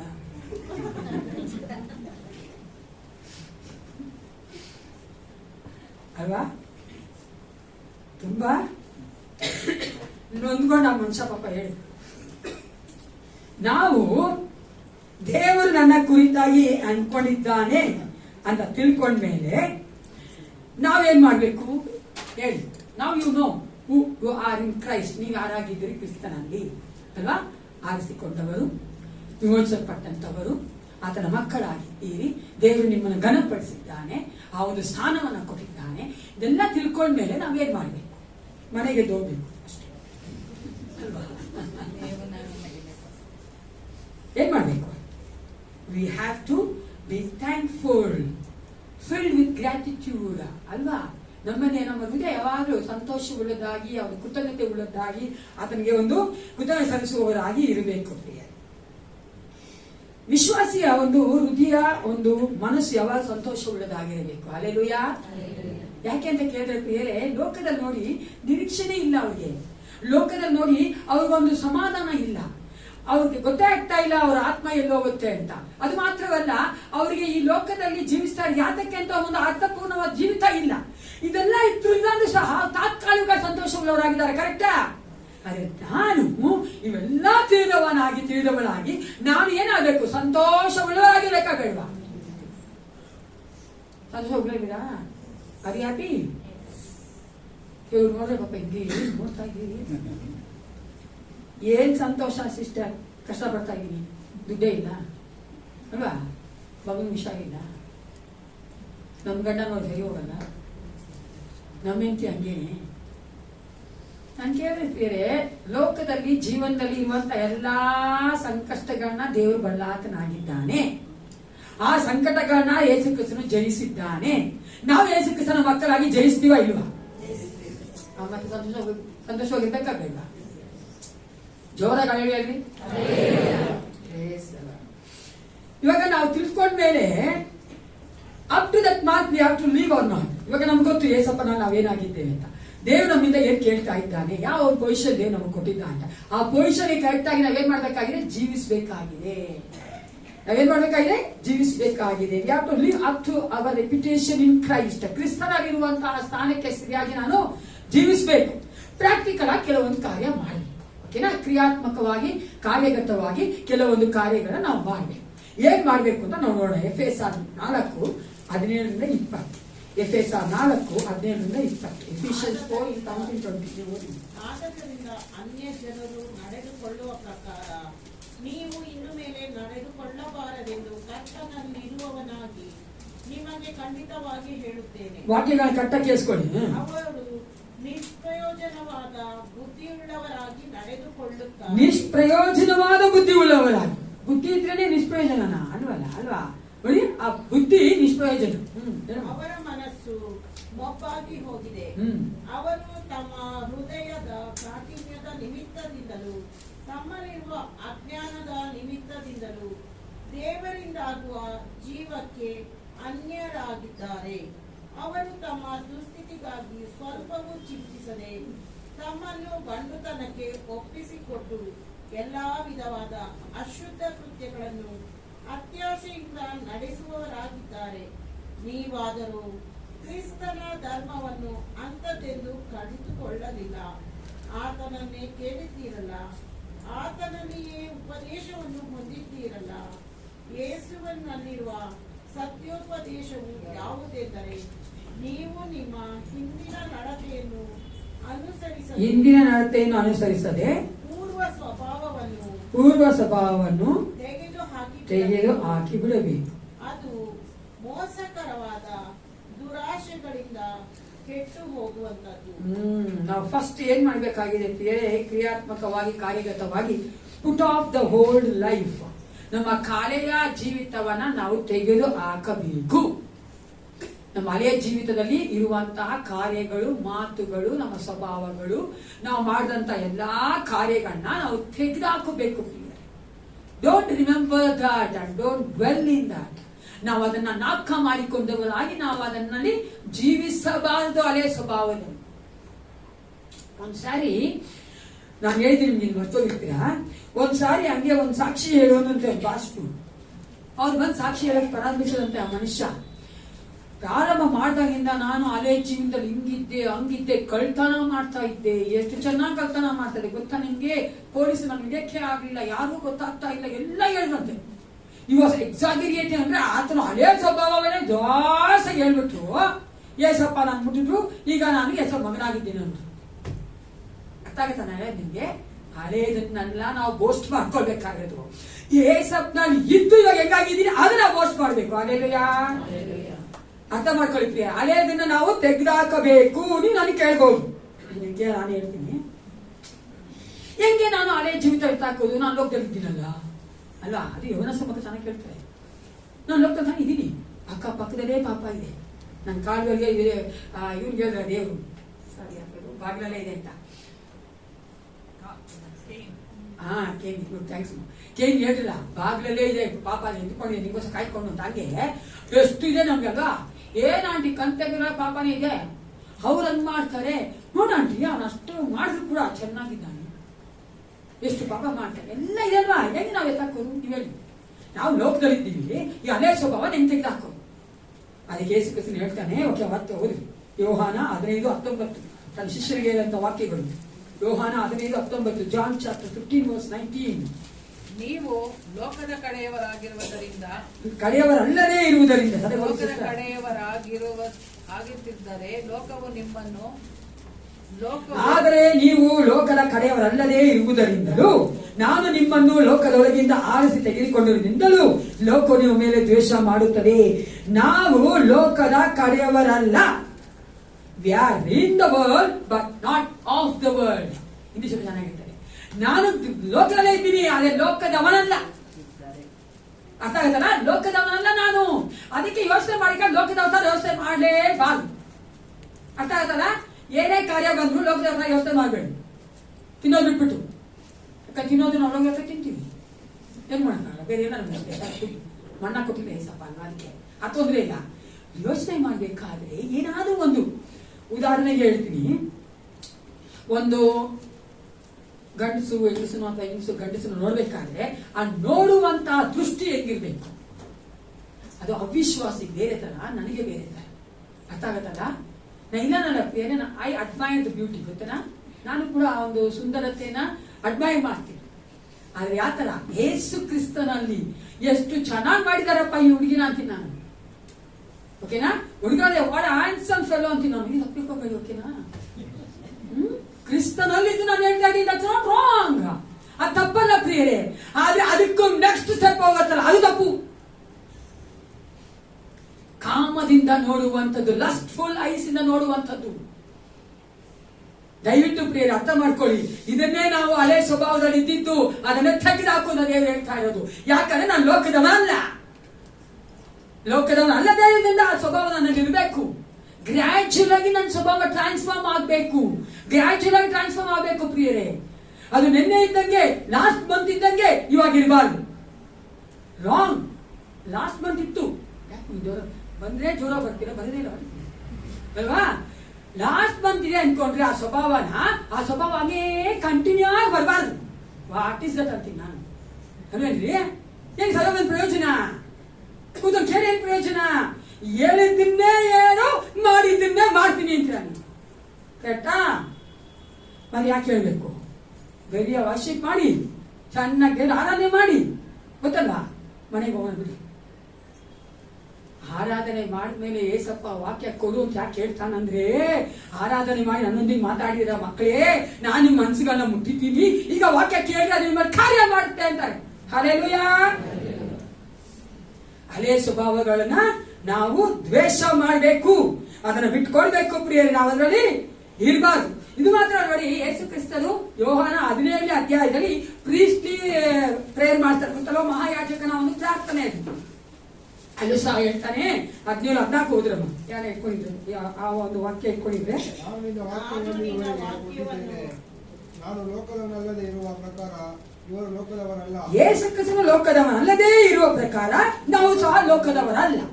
ನಾವು ಆರಾಧನೆ ಮಾಡುವಂತ, ನಾವು ಸೇವಿಸುವಂತ, ನಾವು ಪ್ರೀತಿಸುವಂತ, ನಾವು ಪ್ರಚುರಪಡಿಸುವಂತ ಯೇಸು ಕ್ರಿಸ್ತನು ಈ ಲೋಕದವನಲ್ಲ. ಅವಾಗ ನಾನು ಈ ಲೋಕದವನಾಗಿ ಸಾಧ್ಯನಾ? ಹೇಳ್ರಿ, ಇಲ್ಲ ತಾನೆ? ಅದಕ್ಕೆ ಟಚ್ ಮೀ ನಾಟ್ ತರ ಇರ್ಬೇಕು ಲೋಕದಲ್ಲಿ.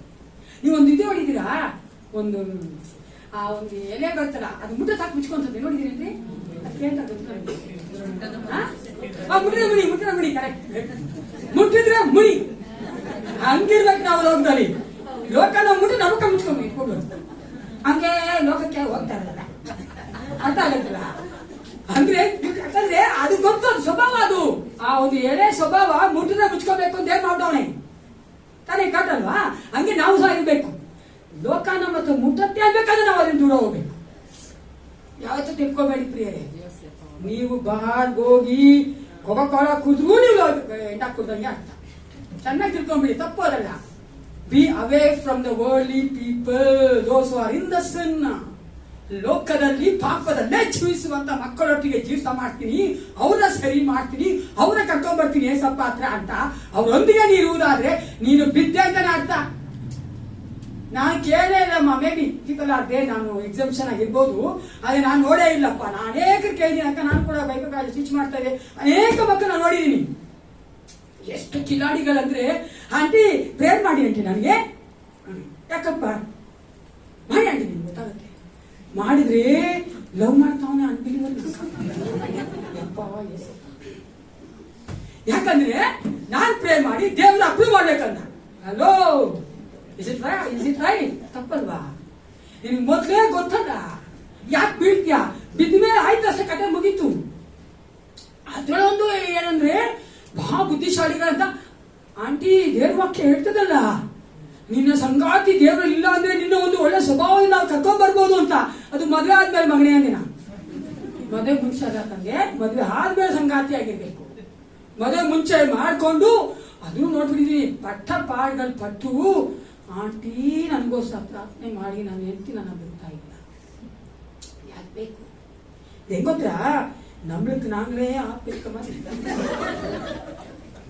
ಅದಕ್ಕೆ ಹೇಳೋದು ಬೇರೆ, ದಯವಿಟ್ಟು ಡೋಂಟ್ ಎಂಜಾಯ್ ದ ಸಿನ್. ಪಾಪವನ್ನ ನೀವು ಎಂಜಾಯ್ ಮಾಡ್ಬೇಡಿ. ಪಾಪದಲ್ಲಿ ಗೊತ್ತಿದ್ದು ಆ ಜನ ಹಂಗಿದ್ದಾರೆ ಅಂತ ಗೊತ್ತಿದ್ದು ನಾವು ಅವರಲ್ಲೇ ಇರ್ಬೇಕಂತ ಯೋಚನೆ ಮಾಡಬಾರ್ದು ಪ್ರಿಯರೇ. ಯಾಕಂದ್ರೆ ನಾವು ನೋಡ್ತೀವಲ್ಲ, ನಮ್ಮ ಅದೇ ಸ್ವಭಾವವನ್ನ ತೆಗೆದುಹಾಕಬೇಕಂದ್ರೆ ಈ ಎಲ್ಲಾ ಕಾರ್ಯಗಳನ್ನ ನಾವು ಮಾಡ್ಬೇಕು.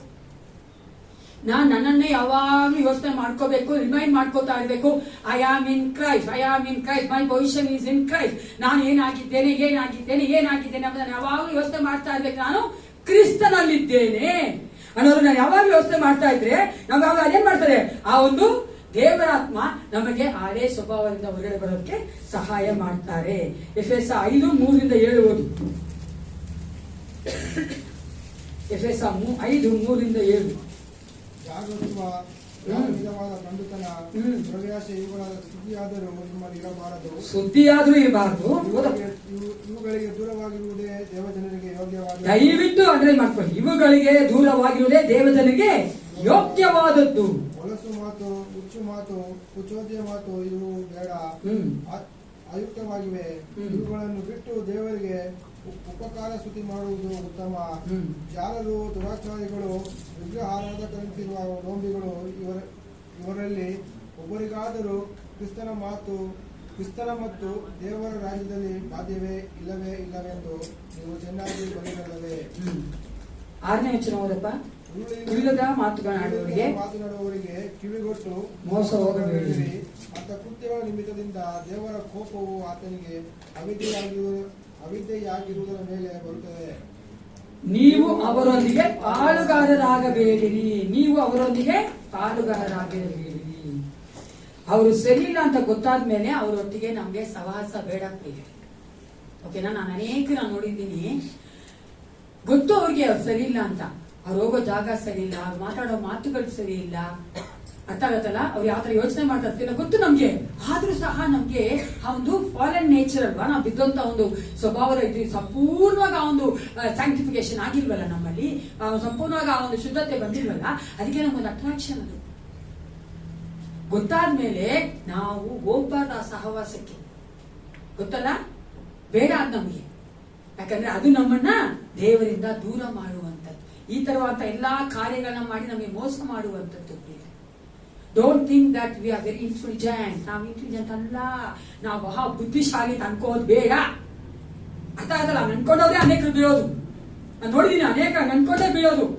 ಪರವಾಗಿಲ್ಲ, ನಾನು ದೇವರಲ್ಲಿದ್ದೀನಿ, ನಾನು ಹೆಸಪ್ಪ ಇದ್ದೀನಲ್ಲ, ನನ್ಗೆ ಚೆನ್ನಾಗಿ ಗೊತ್ತಾಗ ದೇವರಲ್ಲಿ ಎಲ್ಲ ಇಲ್ಲ ಪ್ರಿಯರೇ.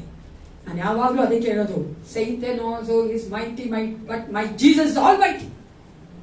ಆದ್ರೆ ಅವನ್ನ ನೀವು ಅಂಡರ್ ಎಸ್ಟಿಮೇಟ್ ಮಾಡಬೇಡಿ. ಗೊತ್ತಿದ್ದು ಹೋಗಿ ಅಲ್ಲಿಗೆ ಬೇಡ, ಕಾಲಿಟ್ಟು ಬೇಡಿ. ಏನ್ ಅರ್ಥ ಮಾಡ್ಕೊಂಡ್ರೆ ಸರಿ. ಎರಡನೇದಾಗಿ ಎಫೆಸ 4:23-24. ಮೊದಲನೇದಾಗಿ ನಾವು ಅದೇ ಸ್ವಭಾವನ, ಅದೇ ಜೀವಿತವನ್ನ ತೆಗೆದುಹಾಕಬೇಕು. ಎರಡನೇದಾಗಿ ಎಫೆಸ 4:23-24. ನೀವು ನಿಮ್ಮ ಆಂತರ್ಯದಲ್ಲಿ ಹೊಸಬರಾಗಿ ನೂತನ ಸ್ವಭಾವವನ್ನು ಧರಿಸಿ, ನೀವು ನಿಮ್ಮ ಆಂತರ್ಯದಲ್ಲಿ ಹೊಸಬರಾಗಿ ನೂತನ ಸ್ವಭಾವ ಧರಿಸಿಕೊಳ್ಳಿರಿ. ಆ ಸ್ವಭಾವವು ದೇವರ ಹೋಲಿಕೆಯ ಮೇರೆಗೆ ಸತ್ಯಾನುಗುಣವಾದ ನೀತಿಯುಳ್ಳದ್ದಾಗಿಯೂ ದೇವರ ಭಯವುಳ್ಳದ್ದಾಗಿಯೂ ನಿರ್ಮಿಸಲ್ಪಟ್ಟಿದೆ. ಎರಡನೇದಾಗಿ put on the new life. ಹೊಸ ಜೀವಿತವನ್ನ ನಾವು ಧರಿಸ್ಕೊಳ್ಬೇಕು. ಎಲ್ರು ಹೊಸ ಜೀವಿತವನ್ನ ಧರಿಸ್ಕೊಳ್ಬೇಕು. ಅದೇ ಒಂದು ನಮ್ಮ ಒಂದು ಡ್ರೆಸ್ ಮೇಲೆ ಹೊಸ ಡ್ರೆಸ್ ಹಾಕೊಂಡ್ರೆ ನಮ್ಗೆ ನೋಡಿ ಅಂತಾರೆ ಜನ. ಇಲ್ಲೊಬ್ಬ ಹುಡುಗಿ ಹೋಗ್ತಾ ಇರ್ತಾರೆ ಪಾಪ. ಅವಳು ಹೋದಾಗ ನಾನು ಹೋಗ್ತಾ ಅವಳು ಉಚ್ಚಿ, ಓಕೆನಾ, ಶಿಸ್ಮಾಡಿ.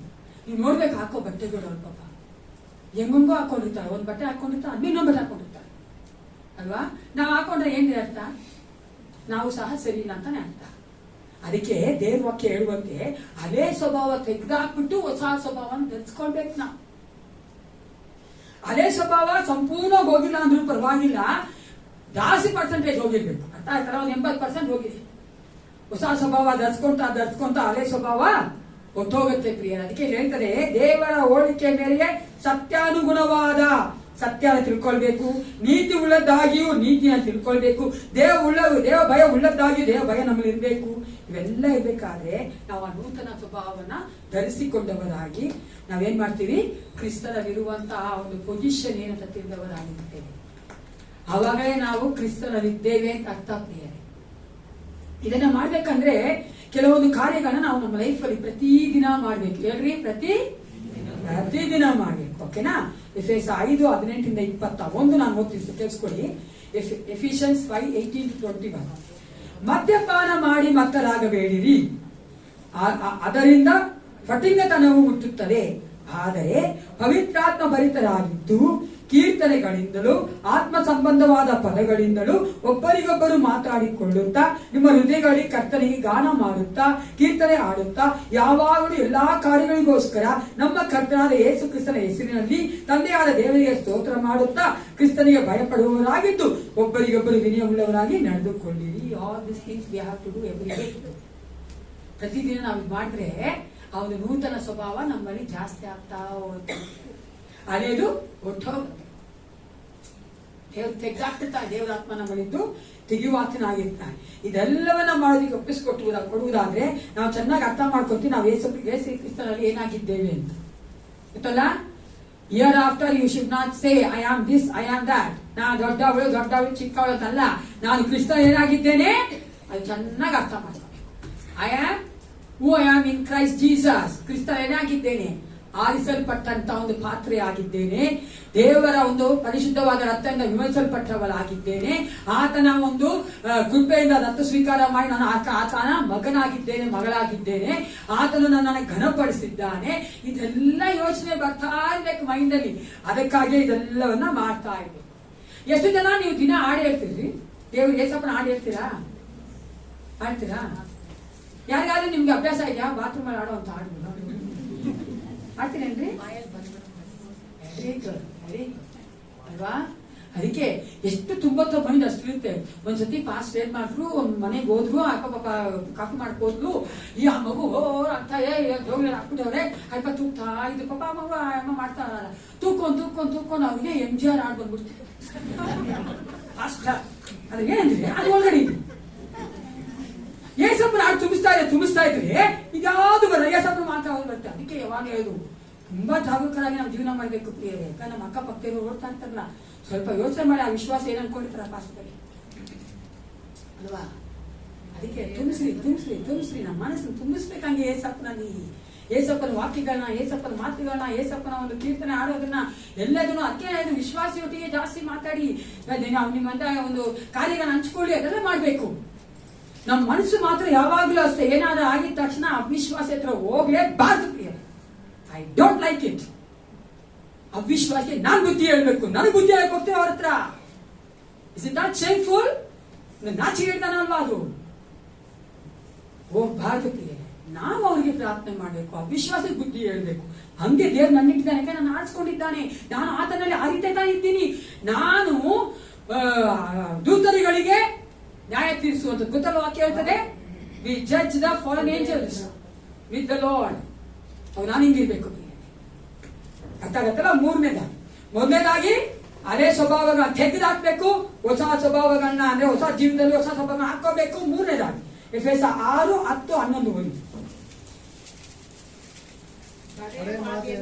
ನೀವು ಕರ್ತನನ್ನು ಆತನು ಅತ್ಯಧಿಕವಾದ ಶಕ್ತಿಯನ್ನು ಆಶ್ರಯಿಸಿಕೊಂಡವರಾಗಿ ಬಲಗೊಳ್ಳಿರಿ. ಸೈತಾನನ ತಂತ್ರೋಪಾಯಗಳನ್ನು ನೀವು ಎದುರಿಸಿ ನಿಲ್ಲುವುದಕ್ಕೆ ಶಕ್ತರಾಗುವಂತೆ ದೇವರು ದಯಪಾಲಿಸುವ ಸರ್ವಾಯುಧಗಳನ್ನು ಧರಿಸಿಕೊಳ್ಳಿ. ಮೂರನೇದಾಗಿ put on the armour of god ಅಂದ್ರೆ ದೇವರು ದಯಪಾಲಿಸುವ ಸರ್ವಾಯುಧಗಳನ್ನು ಧರಿಸಿಕೊಳ್ಬೇಕು. ಓಕೆನಾ? ಯಾಕಂದ್ರೆ ನಾವು ಸರ್ವಾಯುಧಗಳು ಬೇಕೇ ಬೇಕು ಪ್ರಿಯರೇ. ನಮಗೆ ಸೈತಾನನ ಅವನ ತಂತ್ರೋಪಾಯಗಳನ್ನ, ಸೈತಾನ ಎಲ್ಲ ಒಂದು ಬಾಣಗಳನ್ನ ಎದುರಿಸ್ಬೇಕಂದ್ರೆ ನಾವು ಬೇಕಾಗಿರೋದು ಆರ್ಮರ್ ಆಫ್ ಗಾಡ್, ಅಂದ್ರೆ ಸರ್ವಾಯುಧಗಳು. ಆ ಸರ್ವಾಯುಧಗಳು ಏನಾಗಿದೆ ಅಂತ ನಾನು ನೀವು ಓದ್ತೀನಿ, ನೀವು ಅರ್ಥ ಮಾಡ್ಕೊಳ್ಳಿ ಸಾಕು. ನಾವು ನೋಡ್ತೇವೆ 14-18. ಸತ್ಯವೆಂಬ ನಡುಗಟ್ಟನ್ನು ಕಟ್ಟಿಕೊಂಡು, ನೀತಿ ಎಂಬ ವಜ್ರ ಕವಚವನ್ನು ಧರಿಸಿಕೊಂಡು, ಸಮಾಧಾನದ ವಿಷಯವಾದ ಸುವಾರ್ತೆಯನ್ನು ತಿಳಿಸುವುದರಲ್ಲಿ ಸಿದ್ಧವಾದ ಮನಸ್ಸೆಂಬ ಕೆರೆಗಳನ್ನ ಮೆಟ್ಟಿಕೊಂಡು ನಿಲ್ಲಿರಿ. ಕೇಳಿಸ್ಕೊಳ್ಳಿ, ಸತ್ಯ ಬಂತ ಇಲ್ಲಿ, ನೀತಿ ಇದೆಯಾ? ಹಲೋ, ಕೇಳಿಸ್ಕೊಂತ ಇದ್ದೀರಾ? ಸಮಾಧಾನ ಎಂಬ ವಿಶ್ವ ಸುವಾರ್ತೆ ಇದೆಯಾ? ಮತ್ತು ನಂಬಿಕೆ ಎಂಬ ಗುರಾಣಿಯನ್ನು ಹಿಡಿದುಕೊಳ್ಳಿ. ನಂಬಿಕೆ ಇದೆಯಾ? ಅದರಿಂದ ನೀವು ಕೆಡುಕನ ಅಗ್ನಿ ಬಾಣಗಳೆಲ್ಲ ಆರಿಸೋದಕ್ಕೆ ಶಕ್ತರಾಗುವಿರಿ. ಇದಲ್ಲದೆ ರಕ್ಷಣೆ ಎಂಬ ಶಿರಸ್ಥಾನವನ್ನು ಇಟ್ಟುಕೊಂಡು ಪವಿತ್ರಾತ್ಮನು ಕೊಡುವ ದೇವರ ವಾಕ್ಯ ಎಂಬ ಕತ್ತಿಯನ್ನು ಹಿಡಿಯಿರಿ. ನೀವು ಪವಿತ್ರಾತ್ಮ ಪ್ರೇರಿತರಾಗಿ ಎಲ್ಲಾ ಸಮಯಗಳಲ್ಲಿ ಸಕಲ ವಿಧವಾದ ಪ್ರಾರ್ಥನೆಯಿಂದಲೂ ವಿಜ್ಞಾಪನೆಯಿಂದಲೂ ದೇವರನ್ನು ಪ್ರಾರ್ಥಿಸಿರಿ. ಇದರಲ್ಲಿ ಪೂರ್ಣ ಸ್ಥಿರಚಿತ್ತರಾಗಿದ್ದು ದೇವ ಜನರೆಲ್ಲರ ವಿಷಯದಲ್ಲಿ ವಿಜ್ಞಾಪನೆ ಮಾಡುತ್ತಾ ಎಚ್ಚರವಾಗಿರಿ. ನಾವೇನ ನೋಡ್ತೀವಿ ಪ್ರಿಯರೇ? ಸತ್ಯ, ನೀತಿ, ಸಮಾಧಾನ, ಸುವಾರ್ತೆ, ಮತ್ತೆ ನಂಬಿಕೆ, ಮತ್ತೆ ವಾಕ್ಯ, ರಕ್ಷಣೆ, ದೇವರ ಪರಿಶುದ್ಧಾತ್ಮ ಅಲ್ವಾ? ಎಲ್ಲವನ್ನ ದೇವರು ನಮಗೆ ಸರ್ವಾಯುಧವಾಗಿ ಕೊಟ್ಟಿರ್ತಾನೆ. ಯುದ್ಧ ಮಾಡುವಂಥದ್ದು ಸೈತಾನ ವಿರುದ್ಧವಾಗಿ ನಮಗೆ ಜಯ ಬರ್ಬೇಕಂತಲ್ಲ ಪ್ರಿಯ, ಚೆನ್ನಾಗಿ ಕೇಳಿಸ್ಕೊಳ್ಳಿ. Listen to me. ನಮಗೆ ಸೈತಾನ ವಿರುದ್ಧವಾಗಿ ಜಯ ಸಿಗ್ಬೇಕಂತಲ್ಲ ನಾವು ಫೈಟ್ ಮಾಡೋ ಸೈತಾನ ವಿರುದ್ಧವಾಗಿ. ನಮ್ಮ ಜಯವನ್ನ ಕಾಪಾಡಿಕೊಳ್ಳೋದಕ್ಕಾಗಿ ನಾವು ಆತನ ವಿರುದ್ಧವಾಗಿ ಯುದ್ಧ ಮಾಡೋದು ಪ್ರಿಯರೇ. ಹಲ್ಲೆಲೂಯಾ. ಯಾಕಂದ್ರೆ already in the victory side, ಅಂದ್ರೆ ನಾವು ಕಾನ್ಕರರ್ಸ್ ಆಗಿದ್ದೇವೆ. ನಾವು ಏನಾಗಿದ್ದೇವೆ ಅಂತೆ ವಾಕ್ಯದ, ನಾವು ಜಯಶಾಲಿಗಳಾಗಿದ್ದೇವೆ. ಆದ್ರೆ ಆ ಜಯವನ್ನ ಕಾಪಾಡಿಕೊಳ್ಳುವುದಕ್ಕಾಗಿ ನಾವು ಸೈತಾನ ವಿರುದ್ಧವಾಗಿ ಡೈಲಿ ಯುದ್ಧ ಮಾಡ್ಬೇಕು. ಯಾರು ನಾವು ಯುದ್ಧ ಮಾಡ್ತಾ ಇದೀವಿ? ಮಾತಾಡ್ತಾನೆ, ಅಯ್ಯೋ ಬೇಡಪ್ಪ, ಯಾರನ್ನ ಬೇಕಾದ್ರು ನೀವು ಸ್ವಲ್ಪ ಯೋಚನೆ ಮಾಡಿದ್ರೆ ಸೈತಾನ ಯಾರನ್ನೂ ಬಿಡಲ್ಲ ರೀ. ಯಾರನ್ನ ಬೇಕಾದ್ರೂ ಉಪಯೋಗಿಸ್ಬಿಟ್ಟು ನಮ್ಮ ಸಮಾಧಾನ ಕೆಟ್ಬಿಡ್ತಾನೆ. ನೋಡಿದೀರಾ ತಾನೇ? ಮಾಡ್ತಾನೆ ಇಲ್ವಾ? ಅದೇ ಅವಾಗ ನಾವೇನ್ ಮಾಡ್ಬೇಕು?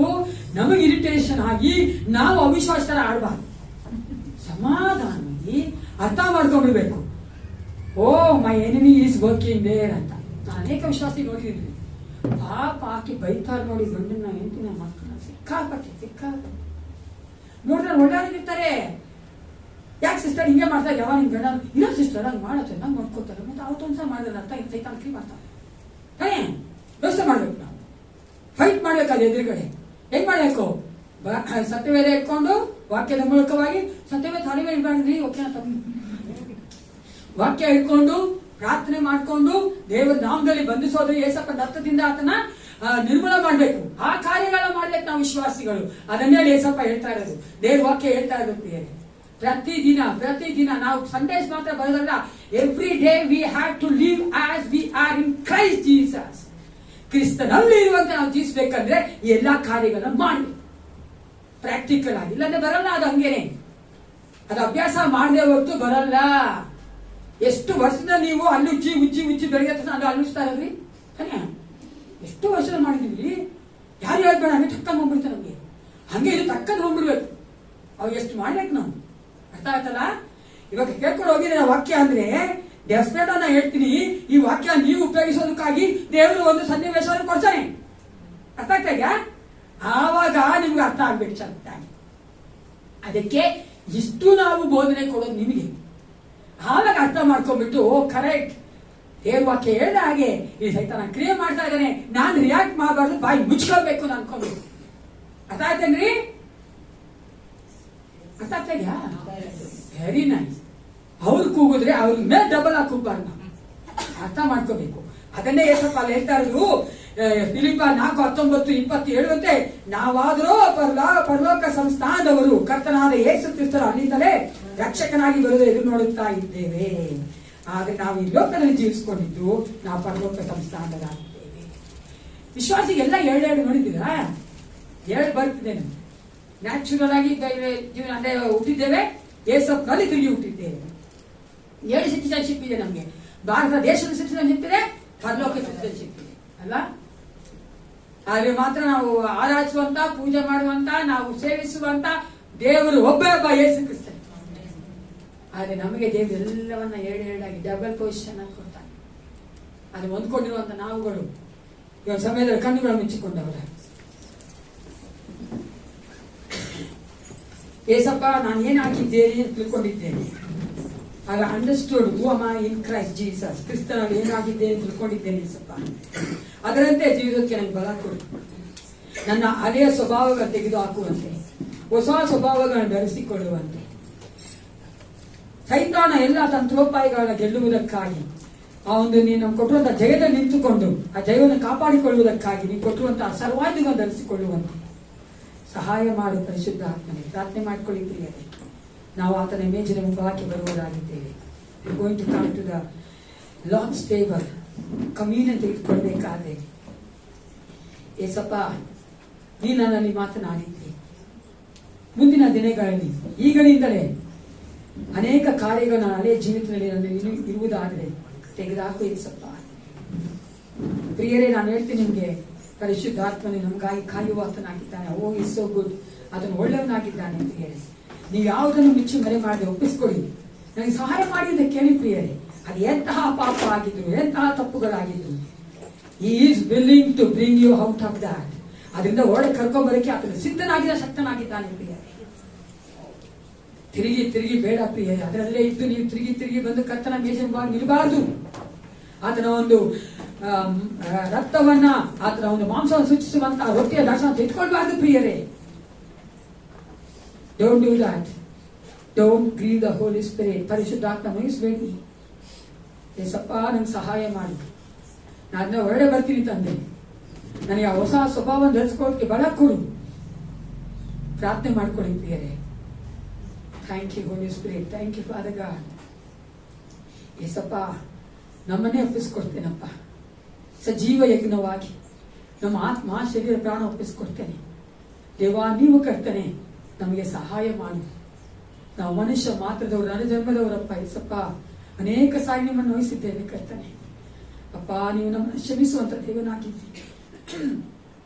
ನಿನ್ನ ವಾಕ್ಯ ಹೇಳುವಂತೆ ನೀನು ನಂಬಿಗಸ್ತನ ದೇವನಾಗಿದ್ದೀಯಪ್ಪ. ನಮ್ಮನ್ನು ಕ್ಷಮಿಸು ಅಪ್ಪ. ತಿರುಗಿ ತಿರುಗಿ ಆ ಪಾಪದಲ್ಲಿ ಬೀಳಬಾರದು ಕರ್ತನೆ. ನಾವು ಪಾಪದಿಂದ ಹೊರಗಡೆ ಬರೋದಕ್ಕೆ ಸಹಾಯ ಮಾಡು. Thank you Holy Spirit. Lord, fill each and every one of us Lord. ಅಪ್ಪ ನಿನ್ನ ವಾಕ್ಯದಿಂದ ನಮ್ಮ ಮನಸ್ಸುಗಳನ್ನು ತುಂಬಿಸು ಕರ್ತನೆ. ಅಪ್ಪ ನಿನ್ನ ವಾಕ್ಯ ಹೇಳುವಂತೆ ನೀತಿವಂತನು ಜೀವಿಸುವುದು ನಂಬಿಕೆಯಿಂದಲೇ. ಅಪ್ಪ ಹೌದು ರಾಜ, ಮನುಷ್ಯ ಮಾತ್ರ ಜೀವಿಸುವುದು ನಿನ್ನ ವಾಕ್ಯಗಳಿಂದಲೇ ತಾನೇ ಕರ್ತನೆ. ಏಸಪ್ಪ, we need your words, words of encouragement, words of correction Father God. ನೀನು ಮಕ್ಕಳೊಟ್ಟಿಗೆ ಮಾತನಾಡು ದೇವಾ. ಅಪ್ಪ ಏಸಪ್ಪ, ನಾವು ಯೋಗ್ಯರಾಗಿ ಹಲ್ಲೆಲೂಯಾ ನಿನ್ನ ಒಂದು ನಾಮದ ನೀತಿವಂತರಾಗಿ ಧೈರ್ಯವಾಗಿ ಬಂದು ನಿನ್ನ ಒಂದು ಮೇಜಿನ ಮುಂಭಾಗ ನಿಲ್ಲುವಂತೆ ಕಾರ್ಯ ಮಾಡು. ಪ್ರತಿಯೊಬ್ಬರೊಟ್ಟಿಗೆ ಮಾತನಾಡು ದೇವಾ. Thank you Jesus. ಸ್ತೋತ್ರಪ್ಪ, ಸ್ತೋತ್ರಪ್ಪ. ಮನುಷ್ಯ ನೋಡುತ್ತಾ ಅಂತಲ್ಲ ತಂದೆ, ನೀನು ನಮ್ಮನ್ನು ಕಾಣುವಂತ ದೇವನಾಗಿದ್ದಿ. ನಮ್ಮ ಕಷ್ಟಗಳನ್ನ ದುಃಖಗಳನ್ನ ನೋಡುವಂತ ದೇವನು, ಅದೇ ದೇವನು ನಾವು ಯಾವ ರೀತಿಯಾಗಿ ನಡೀತಾ ಇದ್ದೀವಿ ಸಹ ನೋಡುವಂತ ದೇವನಾಗಿದ್ದೇವೆ ಏಸಪ್ಪ. ಕರ್ತನೆ, ನಾವು ನಿನ್ನ ಆ ಒಂದು ಭವಿಷ್ಯಕ್ಕೆ ಸರಿಯಾಗಿ ನಡೆದೇ ಇರುವಂತ ಸಮಯದಲ್ಲಿ ಏಸಪ್ಪ ನೀವು ನಮ್ಮನ್ನ ಕರ್ತನೆ ಎಚ್ಚರಿಸಿ ಕರ್ತನೆ ನಾವು ಒಂದು ಕರ್ತನೆ ನಿನ್ನ ಇರುವಂತಹ ರೆಪ್ಯುಟೇಷನ್ ಸರಿಯಾಗಿ ನಡೆದುಕೊಳ್ಳುವಂತೆ ಕಾರ್ಯ ಮಾಡಿ. Thank you, Holy Spirit. I worship you, Lord. Glory be to your mighty name, Father. ಸ್ತೋತ್ರಪ್ಪ. Thank you Jesus. ಅಪ್ಪ ನೀನು ಮಾತನಾಡುವಂತ ದೇವನು, ನಮ್ಮೊಂದಿಗೆ ಕಟ್ಟಲೆ ಜೀವಿಸುವಾತನಾಗಿದ್ದೆಲ್ಲ ರಾಜ. ನಮ್ಮನ್ನು ನಿತ್ಯತ್ವಕ್ಕೆ ಸೇರಿಸುವುದಕ್ಕಾಗಿ ಏಸಪ್ಪ ನಮ್ಮನ್ನು ಸರಿ ಮಾಡುವಂತ ದೇವನ ಕರ್ತನೆ. Oh we love you Jesus. We need that Father God. ನಮಗೆ ಬೇಕೇಸಪ್ಪ. ನಾವು ಕರ್ತನೆ ನಿತ್ಯಕ್ಕೂ ನೀನೊಂದಿಗೆ ಇರೋದಕ್ಕೆ ಆಸೆ ಪಡುತ್ತೇವಲ್ಲ ಕರ್ತನೆ. ಇದು ತಾತ್ಕಾಲಿಕವಂತ ಅಪ್ಪ ಹೌದು ರಾಜ. ಅಪ್ಪ ಏನೂ ಅಲ್ಲದೇ ಇರುವಂತ ನಶ್ವರವಾದಂತ ಈ ಜೀವಿತ ಅಲ್ಲ ಏಸಪ್ಪ. ಶಾಶ್ವತವಾಗಿರುವಂತ ನಿತ್ಯಕ್ಕೂ ನಿನ್ನೊಂದಿಗೆ ಸಂತೋಷವಾಗಿ ಜೀವಿಸುವಂತ ಜೀವಿತಕ್ಕಾಗಿ ನಾವು ಎದುರು ನೋಡುತ್ತೇವಪ್ಪ. ನೀನೇ ಕರ್ತನೆ ಕಾರ್ಯ ಮಾಡು. Oh yes Jesus. ಮಾತನಾಡು ರಾಜ. Thank you Holy Spirit. We worship you Father God. All glory to you master God. ನಿನಗೆ ಮಹಿಮೆ ಸಲ್ಲಲಿ ಕರ್ತನೆ. Thank you Father God. ಕರ್ತನಾದ ಯೇಸು ತಾನು ಹಿಡಿದುಕೊಳ್ಳಲ್ಪಟ್ಟ ರಾತ್ರಿಯಲ್ಲಿ ರೊಟ್ಟಿಯನ್ನು ತೆಗೆದುಕೊಂಡು ದೇವರ ಸ್ತೋತ್ರ ಮಾಡಿ ಮುರಿದು, ಇದು ನಿಮಗೋಸ್ಕರವಾಗಿರುವ ನನ್ನ ದೇಹ, ನನ್ನನ್ನು ನೆನೆಸಿಕೊಳ್ಳೋದಕ್ಕೋಸ್ಕರವಾಗಿ ಮಾಡಿರಿ ಅಂದನು. ಊಟವಾದ ಮೇಲೆ ಆತನು ಅದೇ ರೀತಿಯಾಗಿ ಪಾತ್ರೆಯನ್ನು ತೆಗೆದುಕೊಂಡು, ಈ ಪಾತ್ರೆಯು ನನ್ನ ರಕ್ತದಿಂದ ಸ್ಥಾಪಿತವಾಗುವ ಹೊಸ ಒಡಂಬಡಿಕೆಯನ್ನು ಸೂಚಿಸುತ್ತದೆ. ನೀವು ಇದರಲ್ಲಿ ಪಾನ ಮಾಡುವಾಗಲೆಲ್ಲ ನನ್ನನ್ನು ನೆನೆಸಿಕೊಳ್ಳೋದಕ್ಕೋಸ್ಕರವಾಗಿ ಪಾನ ಮಾಡಿರಿ ಅಂದನು. ಪ್ರಾರ್ಥನೆ ಮಾಡ್ಕೊಳ್ಳೋಣ. ಸೇನಾಧೀಶವಾದ ಪರಲೋಕ ತಂದೆ, ಅಪ್ಪ ಪಿತನೇ, ಒಂದು ಸಮಯಕ್ಕಾಗಿ ನಿನಗೆ ಸ್ತೋತ್ರ ರಾಜ. ಅಪ್ಪ ನೀವು ನಮ್ಮನ್ನು ಶುದ್ಧಿ ಮಾಡಿದ್ದಿ, ನಾವು ಪಾಪಗಳನ್ನು ಕ್ಷಮಿಸಿದ್ದಿ ರಾಜ. ನಾವು ಕರ್ತನೆ ಬೋಲ್ಡ್ ಆಗಿ ಕರ್ತನೆ ಮುಂಭಾಗ ಬರುವಂತೆ ಕಾರ್ಯ ಮಾಡಿದ್ದೆ, ಅದಕ್ಕಾಗಿ ಸ್ತೋತ್ರ ಕರ್ತನೆ. ಏಸಪ್ಪ, ನೀ ನಮ್ಮನ್ನು ಪ್ರೀತಿಸುವಾತನಾಗಿದ್ದಿ, ನಮ್ಮನ್ನು ಕರ್ತನೆ ನಿನ್ನ ಮಕ್ಕಳಾಗಿ ಮಾಡಿಕೊಂಡಿದ್ದೆಲ್ಲ ದೇವ. ಮಕ್ಕಳು ತಪ್ಪು ಮಾಡುವಾಗ ನೀನು ಕರ್ತನೆ ಕ್ಷಮಿಸುವಾತನಾಗಿದ್ದಿ. ಅದೇ ಸಮಯದಲ್ಲಿ ಮಕ್ಕಳು ತಪ್ಪು ಮಾಡುವಾಗ ನೀನು ಶಿಕ್ಷಿಸುವಂತ ದೇವನಾಗಿದ್ದಿ. ಅದನ್ನು ಜ್ಞಾಪಕದಲ್ಲಿ ಇಟ್ಟುಕೊಂಡಂತ ಮಕ್ಕಳಾಗಿ ನಿನ್ನ ಬಾಕೆ ಬರುವಂತೆ ಕಾರ್ಯ ಮಾಡು. ಪ್ರತಿಯೊಬ್ಬರಲ್ಲೂ ಕರ್ತನೆ ನೀನು ಮಾತನಾಡಲಿಕ್ಕಾಗಿ ಸ್ತೋತ್ರ.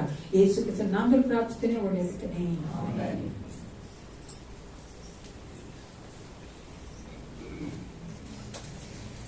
ಒಟ್ಟಾಗಿ ಪ್ರಾರ್ಥನಾ ಪೂರ್ವಕ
ದೇವರನ್ನು ಕೊಟ್ಟಂತ ಅವರಿಗೆ ಕ್ಷಮಾಪಣೆಗೋಸ್ಕರವಾಗಿ ನಾವು ಆತನ ಮೆಜೆಬಾರ್ ಬರುವಂತೆ ಕಾರ್ಯ ಮಾಡಿದ್ದಕ್ಕಾಗಿ ನಾವೆಲ್ಲರೂ ಈ ಒಂದು ಸಮಯದಲ್ಲಿ ಪ್ರಿಯರೇ ದೇವರಿಗೆ ಕೃತಜ್ಞತೆ ಸಲ್ಲಿಸುವಂತೆ ಪ್ರಾರ್ಥನೆ ಮಾಡಿಕೊಳ್ಳೋಣ. ಸೃಷ್ಟಿಕರ್ತನೆ ನಮ್ಮನ್ನು ಪ್ರೀತಿಸುವ ಆತನೇ ನೀರಿಗೆ ಸ್ತೋತ್ರ ಉಂಟಾಗಲಿ ರಾಜ. ಎಸಪ್ಪ, ನಾವು ಯೋಗ್ಯರಿದ್ದರೂ ನೀನು ಯೋಗ್ಯತೆಯನ್ನು ಕೊಟ್ಟಿದ್ದೀವಿ. ಹೌದು ಕರ್ತ, ನಮ್ಮ ನೀತಿವಂತರಾಗಿ ಮಾಡಿದ್ದಿ. ನಮ್ಮೊಂದು ಮೇಜಿನ ಮುಂಭಾಗಕ್ಕೆ ಬರುವಂತೆ ಕಾರ್ಯ ಮಾಡಿ ಅದಕ್ಕಾಗಿ ನಿಮಗೆ ಸ್ತೋತ್ರ ಉಂಟಾಗಲಿ ರಾಜ. ನಾವು ನಿನ್ನಲ್ಲಿ ಏನಾಗಿದ್ದೇವೆ ಎಂದು ಕರ್ತನೆ ಪ್ರತಿಯೊಂದು ಕರ್ತನೆ ಅವರು ದಿನವೂ ಕರ್ತನೆ ಚಿಂತಿಸುವಂತ ಮಕ್ಕಳಾಗಿ, ಯೋಚಿಸುವಂತ ಮಕ್ಕಳಾಗಿ ನಿನ್ನಲ್ಲಿ ನಾವು ಕರ್ತನೆ ಹೌದು ರಾಜ ಅಪ್ಪ, ಒಂದು ಬೆಳಕುಗಳಾಗಿ ಉಪ್ಪುಗಳಾಗಿ ಲೋಕಕ್ಕೆ ಇರುವಂತೆ ನಮ್ಮನ್ನು ಬಲಪಡಿಸು ರಾಜ. ನಾವು ಮರಿಬಾರದು ಏಸಪ್ಪ, ನಾವು ನಿನ್ನ ಮಕ್ಕಳಾಗಿದ್ದೇವೆ. ನಿನ್ನ ಒಂದು ಮಹಿಮೆಯನ್ನು ಪ್ರಚುರಪಡಿಸೋದಕ್ಕಾಗಿ ನಮ್ಮನ್ನು ಆರಿಸಿಕೊಂಡಿದ್ಯಲ್ಲ, ನಮ್ಮನ್ನು ಕರೆದಿದ್ಯಲ್ಲ ದೇವ, ನಿನ್ನ ಮಕ್ಕಳಾಗಿ ಮಾಡಿಕೊಂಡಿದ್ಯಲ್ಲ. ನಾವಿರುವಂತ ಕಡೆಗಳಲ್ಲಿ ನಾವು ಕರ್ತನೆ ಆ ಒಂದು ಮಹಿಮೆಯನ್ನು ತೋರಿಸುವಂತ ಮಕ್ಕಳಾಗಿ ಇರುವಂತೆ ಕಾರ್ಯ ಮಾಡು. ನಮ್ಮ ದೇವಜ್ಯೋತಿ ಸಭೆಗೆ ಇರುವಂತಹ ಪ್ರತಿಯೊಂದು ಕುಟುಂಬಗಳನ್ನ ಆಶೀರ್ವದಿಸಪ್ಪ. ಅವರ ಮಧ್ಯದಲ್ಲಿ ನೀನು ಕರ್ತನೆ ಯೆಹೋವ ರಾಫ ಆಗಿದ್ದು, ಯೆಹೋವ ಹೀರೆ ಆಗಿದ್ದು, ಯೆಹೋವ ಶಾಲೋಮ್ ಆಗಿದ್ದು ಕರ್ತನೆ ನನ್ನ ಮಕ್ಕಳು ನಡೆಸಿಕೊಡಬೇಕೆಂದು ಯೇಸು ಕ್ರಿಸ್ತನ ನಾಮದಲ್ಲಿ ಪ್ರಾರ್ಥಿಸುತ್ತೇನೆ, ಒಳ್ಳೆಯದಿದ್ದೇನೆ. ನನ್ನ ಮನವೇ